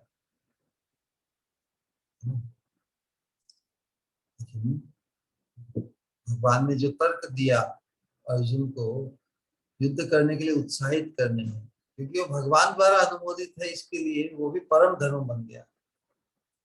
तो जब भगवान के साथ सहमत हो गया तो जो व्यक्ति युद्ध से पलायन करना चाहता था, युद्ध को इतना बुरा मान रहा था, वो बड़े पूरे आवेश जोश के साथ युद्ध कर रहा है। जिस कार्य को वो मना कर रहा था उसी कार्य को बड़े उत्साह से करता है। इसीलिए अर्जुन आज भी भगवान के प्रिय के रूप में प्रसिद्ध है। भगवान ने नए पांडवों की हत्या करवाई, पहले अभिमन्यु की हत्या भी होने दी, और 5 पांडवों की भी। सुभद्रा सगी बहन है उनकी, द्रौपदी भी अति प्रिय है। तो भगवान इस माध्यम से यही बताना चाह रहे हैं कि इस भौतिक जगत में कोई भी रिश्ता कितना ही प्रिय हो, कितना ही विशेष हो, सब आगंतुक है, सब आगंतुक है। किसी का अंत भी अलग अलग लोगों का विचित्र अलग प्रकार से होता है, एक्सीडेंट हो जाता है। So this world is filled with lots of accidents. उस दृष्टि से हम देखेंगे तो सभी प्रश्नों का हम हल देख लेंगे। महाभारत में ऐसी ऐसी घटनाएं घटित हुई जिसको सुनकर वर्तमान में जो घटनाएं विचित्र होती है वो भी फीकी लगती है। इतनी निर्दयता से उन पांडवों का वध कर दिया अश्वत्थामा ने। होता है ना नश्वर जगत में, नश्वर जगत मतलब इसका नश्वर होना ही भयंकरता है। जब नश्वर जगत है तो सभी को सभी संबंध, सभी आगंतुक मतलब उनका प्रारंभ है और उनका अंत है। सभी जो आए हैं वो सब जाने वाले हैं। तो भगवान का संदेश जो है, इससे वो क्या संदेश दे हम सबको कि हमें ऐसा घटित हो जाए तो हम इससे ओवरवेल्म नहीं हो जाए, नहीं तो अभिभूत हो जाएंगे। भरतमाज का क्या हुआ? भरतमाज को ऐसा नहीं कि बुद्धिमान नहीं थे, उनमें त्याग नहीं था, सब कुछ सभी दिव्य गुणों से संपन्न थे, भाव की अवस्था तक प्राप्त हुए थे। दया भाव सहज ही एक भक्त में होता है, साधक में होता है। दयालु, परम दयालु, अनंत दयालु कृपालु भगवान है। तो भगवान के सभी अच्छे गुण भक्त साधक में भी प्रकाशित होते हैं, लेकिन उसका रोल अलग होता है। तो फिर दयालुता यदि ममता में परिवर्तित हो जाएगी, वही उनके फिर भव बंधन का कारण बन जाती है। दया अच्छी बात है, किसी को समय स्थान परिस्थिति के अनुसार थोड़ी हेल्प कर दो, लेकिन उनकी रक्षा जिंदगी भर करने का उत्तरदायित्व हमारा नहीं है ना? दया भाव रखेंगे, हमारे जीवन में हमारी प्राथमिकता है, हमें अपने जीवन में हमारी जो क्षमता है, हमारा जो मुख्य कर्तव्य है, उसको हम इग्नोर, अंडरमाइन या उसको सेकेंडरी नहीं कर सकते। तो जंगल का पशु है, जैसे उसकी रक्षा करके जंगल में छोड़ दो, जंगल में हजारों लाखों ऐसे कितने ही जीव जंतु है, किसकी हम चिंता करेंगे। तो उसी प्रकार पारमार्थिक दृष्टि से ही इसका एब्सोल्यूट व्यू पॉइंट से हम इसका समाधान पाएंगे। भगवान यही कहते हैं कि इमोशनल दृष्टिकोण से कोई संबंध कितना भी प्यारा और कितना ही प्रिय हो, भगवान चाहते हैं कि हम केवल इमोशनली उनसे ही बंधे, क्योंकि हमारे हृदय का जो राग है उसके आस्पद भगवान श्री कृष्ण है। भगवान श्री कृष्ण ने महाभारत के इन दृष्टांत से बता दिया, वास्तव में जो उनके परायण हैं वही इस आपात दृष्टि से बड़ी दुखमय, बड़ी विचित्र घटना के ऊपर परे हो सकते। जो घटित हो गया उसका क्या किया जाए? भगवान इससे बोध क्या देना चाहते हैं? यदि हम भगवान से जुड़े हैं तो कोई भी किसी भी घटना को झेलने के लिए हम सक्षम हो जाएंगे। अदरवाइज ये विचित्र घटनाएं हमें ओवरवेल्म कर देगी। हम अनंत काल से संसार के ही द्वेष, संसार के राग द्वेष से ओवरवेल्म होकर संसार के बंधन में फंसे हुए हैं। तो भगवान परीक्षा ले रहे हैं पांडवों की, द्रौपदी की परीक्षा ले रहे हैं कि उनका कृष्ण के साथ संबंध विशेष है या वो कृष्ण को कोस रही है कि ऐसा कैसे हो सकता है।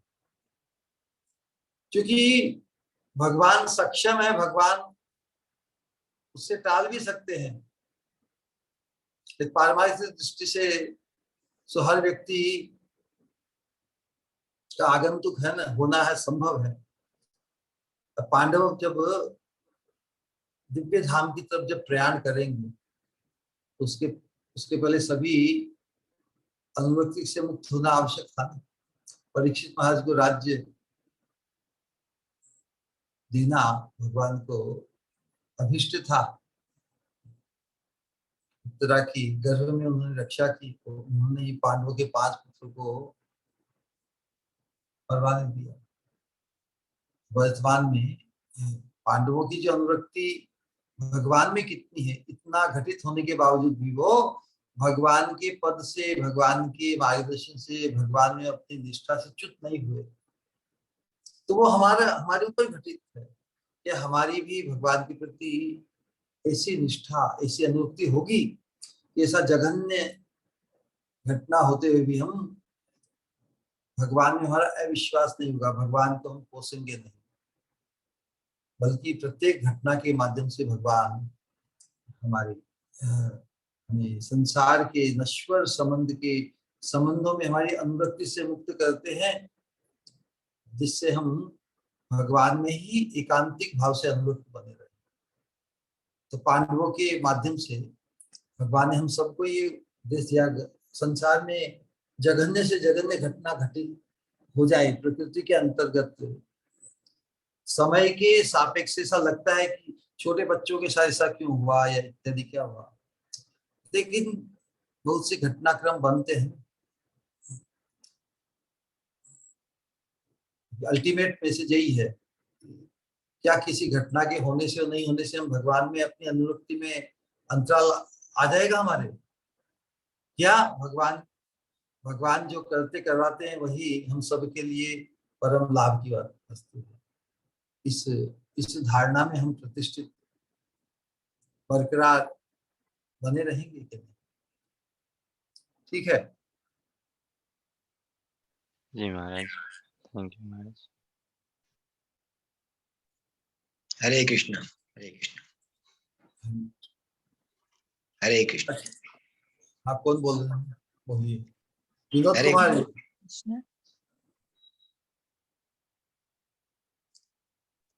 अच्छा, म्यूट अनम्यूट कैसे? भावना। हरे कृष्ण, राधे राधे महाराज, प्रणाम। हरे कृष्ण महाराज। This question is from a preacher's perspective. Okay. So for us, Bhagavatam is the Param Praman, so we go by that, and Shiv Tattva is very clearly बहुत अच्छे तरह से निरूपण किया है, तो हमको तो बिल्कुल ही संशय नहीं है। लेकिन जब हम प्रीचिंग करते हैं महाराज, और अवश्य गुजरात में देयर आर मेनी पीपल जिनके इष्ट देव शिव जी हैं, तो वो लोग शिव पुराण पढ़ते हैं।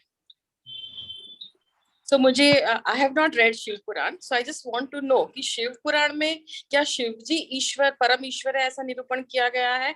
अगर किया गया है तो फिर हमको किस तरह से उनको कन्विंस करना चाहिए? ठीक है, किसने किया है निरूपण शिव जी का परमेश्वर को? My question was that I have not read Shiv पुराण। समझ गया। हमारी जो अथॉरिटी है 12 महाजनों की है ना, 12 महाजनों क्या उपदेश है वहां पर? स्वयंभू नारद शंभु कुमारो कपिलो मुनु प्रहलादो जनको विष्णु बलिर वैयासी की वयम। जितने भी ईशान संहिता है, जितने भी आगम तंत्र है, वहां पर शिव जी ने पार्वती को जो उपदेश दिए हैं वो सब भागवत धर्म का ही, भागवत धर्म का निचोड़ है। तो जो शिव जी को अलग स्तर, अलग स्वतंत्र ईश्वर मानते हैं, है ना, क्या कि शिव जी ही कृष्ण है, शिव जी का जो स्वरूप है भगवान के दास है, वैष्णवानाम यथा शंभु। भागवत में इसको जो प्रमाणित किया है, और जो 12 महाजनों की जो कथा आती है, बात आती है, उनमें कोई विरोध नहीं है। शिव जी किसी को नहीं कहते कि मैं परम हूं या मेरी उपासना करो। शिव जी तो स्वयं अपने आचरण से, अपने उपदेश से कहते कृष्ण की उपासना करो, है क्या नहीं? और शिव जी का क्या दोष? शिव जी खुद कृष्ण नाम की संकर्षण उनके इष्ट है, राम नाम का, राम कथा का, राम लीला का चिंतन करते हैं, कृष्ण लीला का चिंतन करते हैं। इनके ध्यान में बैठते हैं शिव जी। यदि शिव जी परमेश्वर होते तो उनको ध्यान में बैठने की आवश्यकता? वो तो किसी के ध्यान में बैठे हैं ना, उनके भी इष्ट हैं। तो शिव जी के इष्ट कौन है? भगवान श्री कृष्ण, भगवान कृष्ण। रामेश्वर अर्थात राम है ईश्वर जिनके, राम है ईश्वर जिनके। यही तो हर शिवलिंग यही बोलती है, अरे लोगों, तुम राम का ईश्वर मुझे मानते हो, ये बड़ी भूल कर रहे हो। ईश्वर एक साथ दो नहीं हो सकते, ईश्वर तो एक ही है। तो कॉमन सेंस से हमें स्वीकार करना चाहिए कि शिव जी को भी जब संकट आया तब भगवान कृष्ण विष्णु नारायण की ही शरण में गए। तो सर्वेश्वर ईश्वर कौन है? भगवान विष्णु ही है, कृष्ण ही है। लेकिन फिर भी क्योंकि वो भगवान को प्रिय है शिव जी ना, भगवान भी अपने भक्त की को प्रतिष्ठित करते हैं। तो मानवीय लीला में भगवान राम जी ने भी रामेश्वर शिवलिंग की स्थापना की, अपने भक्त का मान बढ़ाया। तो इससे कोई राम जी भक्त, राम जी सेवक नहीं हो गए और शिव जी स्वामी नहीं हो गए। मानवीय लीला के अंतर्गत जिस प्रकार भगवान श्री कृष्ण ने नारद मुनि के चरणों को धोया, तो अपने परिवार के साथ उस चरणामृत को सबके सिर पर डाला। और कभी कभी कृष्ण भगवान नारद जी को उपदेश देते हैं कि बेटा नारद ऐसा मत करो। उनकी रक्षा भी की, उनको माया में फंसने से बचाया, है ना।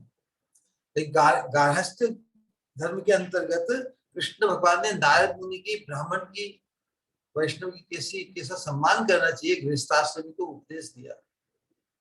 सुदामा ब्राह्मण को, जो उनके भक्त हैं, मित्र भी है, उनको अपने आसन पर बैठाकर उनकी पूजा की, उनके चरण के जल को परिवार सहित धारण किया। तो उससे क्या सुदामा विप्र स्वामी बन गए, भगवान कृष्ण सेवक बन गए। स्वरूप है कृष्ण ही भगवान है, शिव जी बाकी सभी देवता सभी उनके सेवक हैं। इस कॉमन अंडरस्टैंडिंग और भागवत में और दूसरे पुराणों में सर्वत्र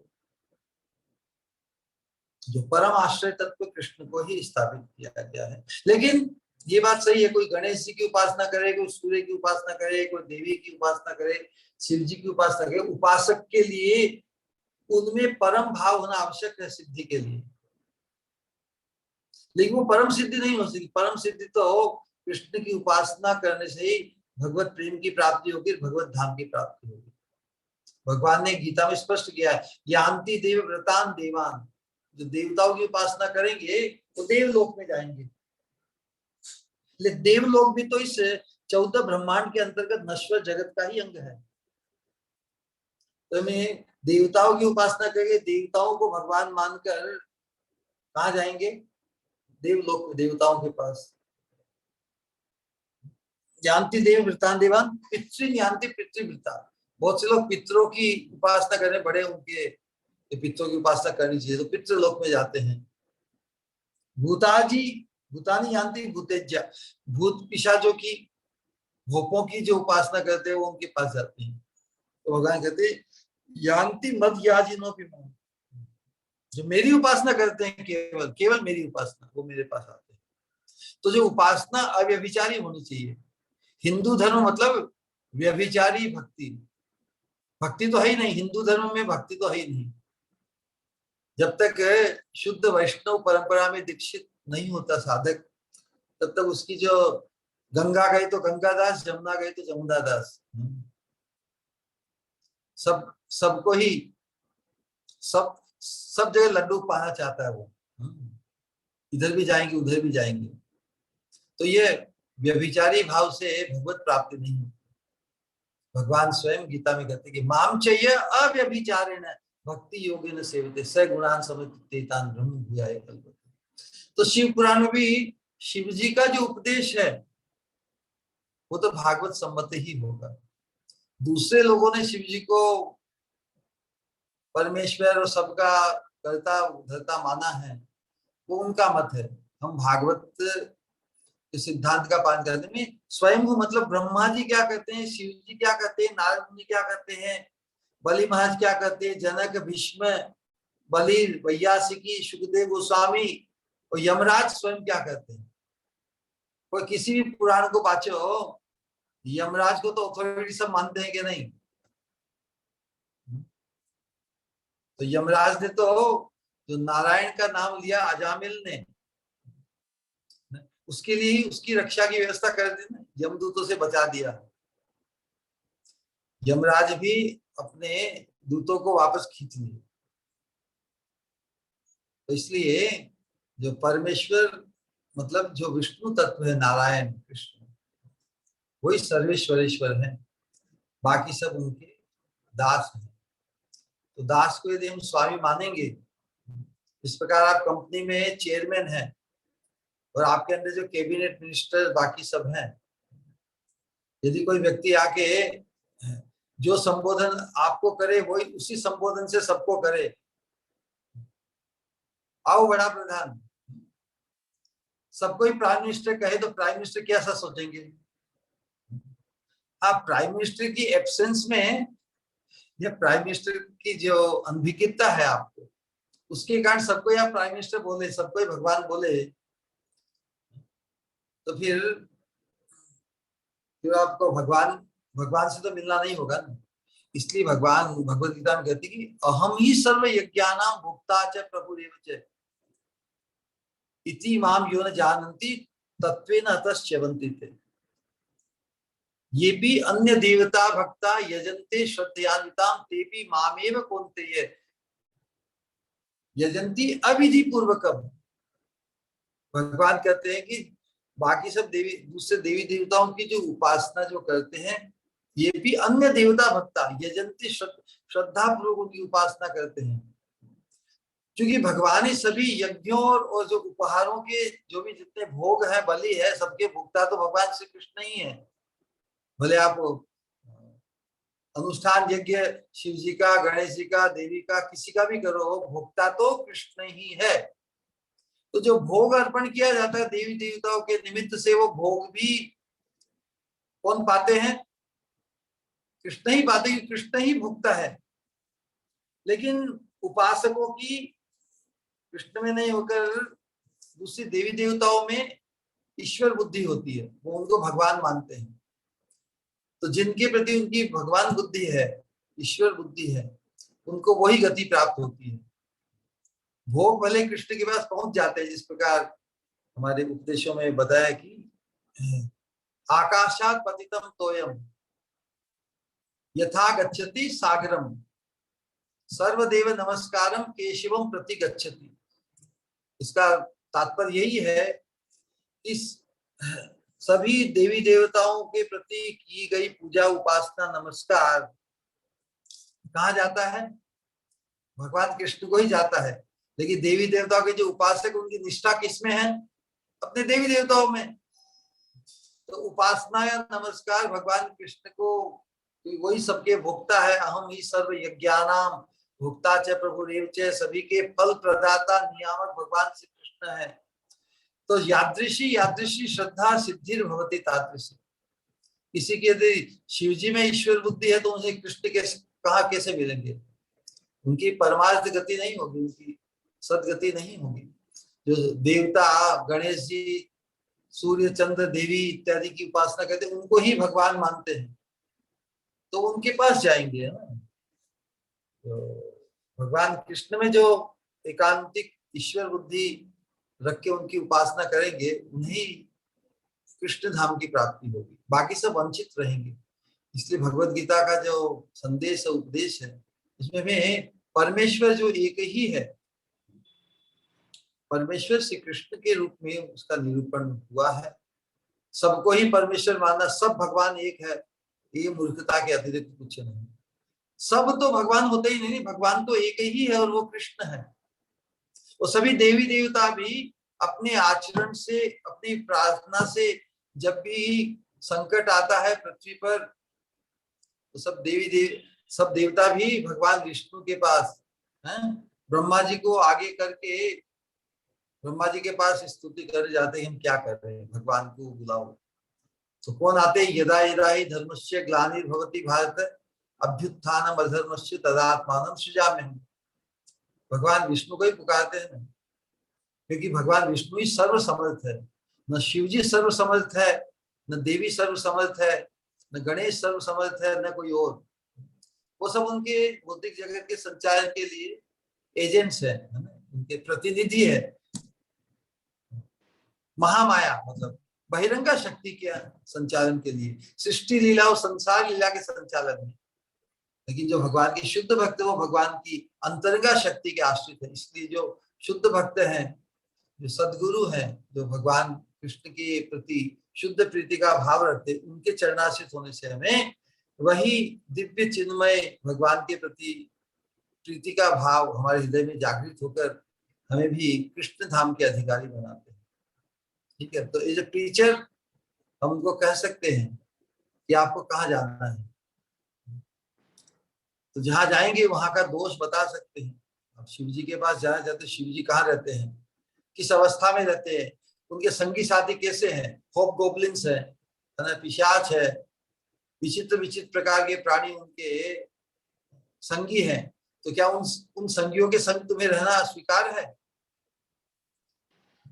जो सांप बिच्छू और जितने विचित्र प्राणी, उन्हीं को आकृष्ट करते हैं शिव जी। तो जो शिव जी के उपासक है, उन्हें सावधान होना चाहिए, तुम कितनी बड़ी रिस्क ले रहे हो। ऑफ कोर्स शिव जी के धाम में जाकर उनका दुराग्रह शिव जी के पास जाने का है, तो वो वहां पर जाके देखेंगे अरे शिव जी तो भगवान का ध्यान कर रहे हैं। तो इतनी समझ तो हमें भी सत्संग से मिल जानी चाहिए कि शिव जी को परम वैष्णव के रूप में, भगवान के प्रिय भक्त के रूप में हम उनका आदर करें, उनकी पूजा करें और शिव जी के आदर्श को अपनाएं। शिव जी का आदर्श है कि वो भगवान विष्णु की उपासना आराधना करते हैं। हम भी शिव जी को गुरु मानकर, शिव जी की स्थिति हमारे जीवन में गुरुवत है, भगवान रूप में, ऐसा करके उन्हें जो शिव जी कहते हैं और जो शिव जी करते हैं उसी का पालन हमें करना चाहिए, न कि स्वतंत्र भाव से हम शिव जी को ईश्वर मान के उनकी उपासना करेंगे। ये शिव जी को भी इतनी रुचिकर नहीं है। रुचिकर तो वही होता है जो उनके उपदेश है, जो पार्वती को उन्होंने उपदेश दिए हैं सभी संहिताओं में, वो हमारे लिए उपादेय है, वो समीचीन है। हरे कृष्ण। शिवलोक कहाँ पर है महाराज?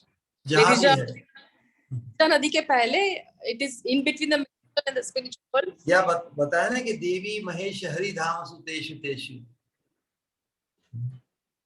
तेते प्रभाव निचया विहिताश्च येन गोविंद मादि तमं भजामि। कौन सा श्लोक है वो ब्रह्म संहिता का? किसी को मालूम है? 32nd या 4th? नहीं, नंबर नहीं पूछ रहा हूँ, श्लोक पूछ रहा हूँ, श्लोक की पहली लाइन। किसी को जानकारी नहीं? देवी महेश हरि धामसु तेषु तेषु गोलोक धामनी निज धामनी तले च तस्य देवी महेश हरि धामसु तेषु तेषु तेते प्रभाव निचया विहिताश्च येन गोविंदमादि पुरुषं तमोया। तो ब्रह्मा जी स्वयं, ब्रह्मा जी और शिव जी के समकक्ष है ना। ब्रह्मा जी और शिव जी के विचारों में कोई भेद नहीं है, दोनों ही महाजन है। ब्रह्मा जी खुद कह रहे हैं कि गोलोक का नाम नहीं, निज धाम नहीं तले चतुष्य, जो परमेश्वर है वो निज धाम गोलोक धाम नहीं है, उसके नीचे फिर देवी महेश हरि धाम सु। ब्रह्मा जी जिस दृष्टिकोण से देख रहे हैं अपने अपने धाम से, मतलब ये जो उनका ये देवी धाम है, जहां पर ब्रह्मा जी, देवी धाम का जो उच्चतम स्तर है वो ब्रह्मलोक है, सत्य लोक, जहाँ ब्रह्मा जी। तो देवी महेश, तो देवी धाम, उसके ऊपर महेश धाम, उसके ऊपर वैकुंठ हरि धाम। तो हरि धाम मतलब वैकुंठ जगत, और इस देवी धाम, इस प्रापंचिक 14 लोक वाला जो है, उसके बीच में महेश धाम की धारणा है। ठीक है। हरे कृष्ण महाराज, राधे राधे, थैंक यू। हरे कृष्ण। और एक प्रश्न उनका था, वो शायद चले गए। ऑलराइट,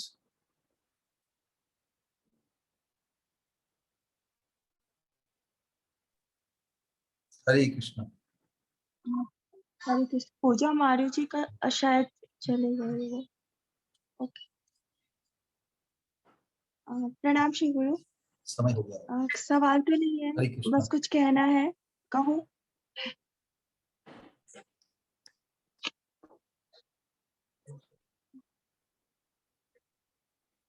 हाँ, विनोद कुमार जी, कोई प्रश्न है आपका? हरे कृष्ण।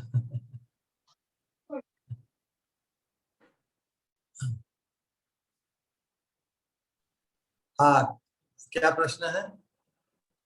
आशीर्वाद प्रेम चाहिए आपका।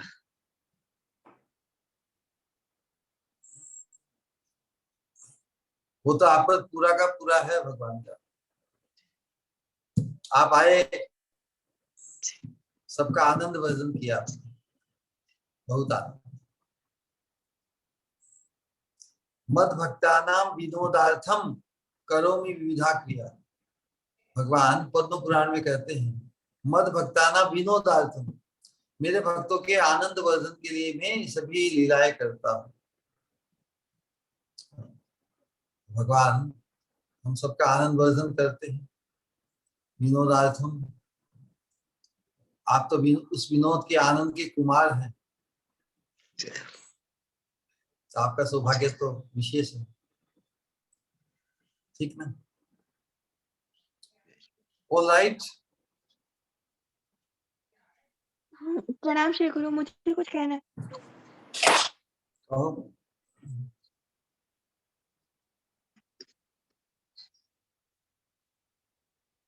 और ये सखियों, जो मेरी श्री गुरु जो कहते हैं, जब तो मानो महसूस यूं लगता है कि अमृत की धारा निरंतर प्रवाहित हो रही है।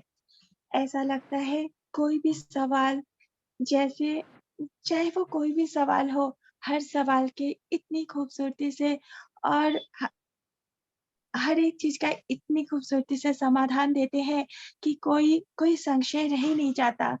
कहते हैं ना, जहाँ हर संशय मानो संशयहीन हो जाता है, वही एहसास होता है मेरे श्री गुरु के चरणों में। जिस तरह से आज भी, जैसे कहा, ना जाने कितनी धारणा बनी हुई रहती है देवी देवता की पूजा के बारे में, या क्या है ईश्वर का किस तरह से अस्तित्व है, ब्रह्मा जी शिव जी क्या है इनका अस्तित्व, कैसे ये जुड़े हुए हैं भगवान से, या क्या इनका अलग कोई प्रभाव है कि नहीं, उसकी कितनी खूबसूरती से आज आपने वर्णन किया श्री गुरु। वो अद्भुत, मतलब कोई संशय, इसे सुनने के बाद किसी के हृदय में कोई संशय रह ही नहीं सकता। जिस तरह से कि दूध दही में बदल सकता है, लेकिन दही में दूध की उपस्थिति होती है, लेकिन दही कभी दूध नहीं बन सकता। मणि से चमक तो आ सकती है, लेकिन उसकी वो खुद की नहीं होती है, वो सूरज से ही उसे मिलती है। यानी कि ब्रह्मा जी, शिव जी सबको सजीव स्वरूप नहीं है, ईश्वर की ही ईश्वर पर परम ईश्वर भी नहीं है, लेकिन भगवान ही सृष्टि के रूप में और किस तरीके से वो सृष्टि को चलाने के हेतु ये अवतार उन्होंने लिया है, उसे कितनी अच्छी तरीके से आपने बयां किया, वो अतुलनीय है। और इसके साथ-साथ आज मैं ये भी कहनी चाहूँगी, हाँ, जो सखियाँ मेरी इच्छलकरण जी से नहीं है, उनसे अपनी खुशी बाँटना चाहूँगी कि यही ऐसे ही ये मेरे श्री गुरु जिनके कमल पद्म चरण मानो पड़े हैं इच्छलकरण जी की भूमि पर। हाँ, इच्छलकरण जी की भूमि पर तो मानो इच्छलकरण जी की भूमि हो गई है बिल्कुल। और धन्य जैसे, पवित्र जैसे, हर एक चारों तरफ फिज़ा मानो अलग ही हवा जैसे अलग ही चल रही है। हर तरफ जैसे फिज़ा एक अलग ही महक चारों तरफ से आ रही है। जैसे जो खुशबू करोड़ों फूलों में से भी नहीं आ सकती है, वो खुशबू मानो आज इच्छलकरण जी की फिज़ा में बह रही है। तो मानो हर आती-जाती हवा, हर एक फूल मानो मेरे श्री गुरु के चरणों को स्पर्श करना चाहते हैं और धन्य होना चाहते हैं। तो मैं जो इच्छलकरण जी से नहीं है, उनसे कहूँगी कि अगर हो सके तो आप भी आइए इच्छलकरण जी और मेरे श्री गुरु के चरण स्पर्श करके खुद को सौभाग्यशाली और भी ज़्यादा सौभाग्यशाली बनाइए। अ कल से 4 दिन तक यूँ तो ब्रह्मा विमोहन लीला बहुत ही अद्भुत है, जिसे और पर सच पूछो तो मैं इस लीला के बारे में पहले कुछ भी नहीं जानती थी, जितना भी सुना, वैसे तो कोई भी चीज़ के बारे में कुछ भी नहीं जानती थी। जो भी सुना या जो भी महसूस किया या जो भी जानती हूँ, केवल और केवल जितना श्री गुरु से सुना या एहसास किया। तो ब्रह्म विमोहन लीला और भी ज़्यादा अद्भुत और भी ज़्यादा दिव्य हो जाती है, जब वो मेरे श्री गुरु के लोटस माउथ से ये जब निकलती है। तो कल से 4 दिन तक ब्रह्म विमोहन लीला श्री गुरु के लोटस माउथ से हम सुन पाएँगे। तो सभी सखियों को आमंत्रित करती है यही अयोग्य सखी कि आप सब भी इस अद्भुत लीला का और हमारे प्रिय श्री गुरु के लोटस माउथ से सुनने के सौभाग्य ज़रूर प्राप्त करिएगा, क्योंकि कोई भी है तो सभी लीला भगवान की और हर शास्त्र की वाणी अद्भुत ही होती है सब कुछ, पर वो अद्भुत से भी अद्भुत बन जाती है जब वो मेरे श्री गुरु के लोटस माउथ से बहती है। तो दैट्स इट। और यूँ तो मैं क्या बोलूँ, नहीं है कोई खुशी का ठिकाना हृदय में, क्योंकि मानो हृदय में बह रही है एक अद्भुत आनंद की लहरें, क्योंकि है मेरे श्री गुरु अभी वहाँ इच्छलकरण जी में। तो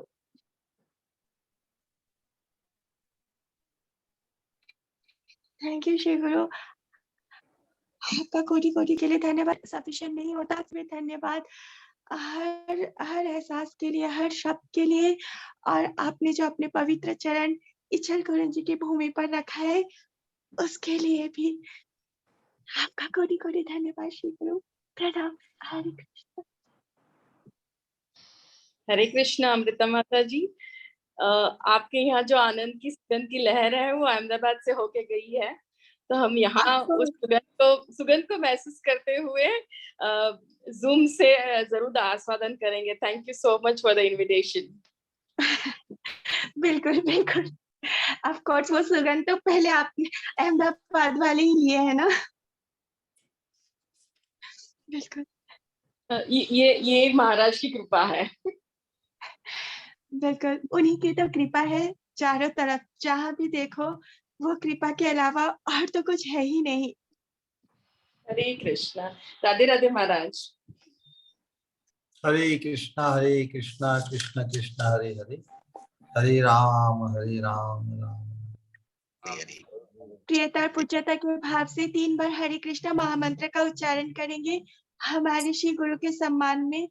हरे कृष्णा हरे कृष्णा कृष्णा कृष्णा हरे हरे हरे हरे राम हरे राम राम राम हरे हरे हरे कृष्णा कृष्ण कृष्ण हरे हरे हरे राम राम राम हरे हरे हरे कृष्णा कृष्ण कृष्ण हरे हरे हरे राम राम राम हरे हरे हृदय से कहेंगे हरे राम हरे हरे।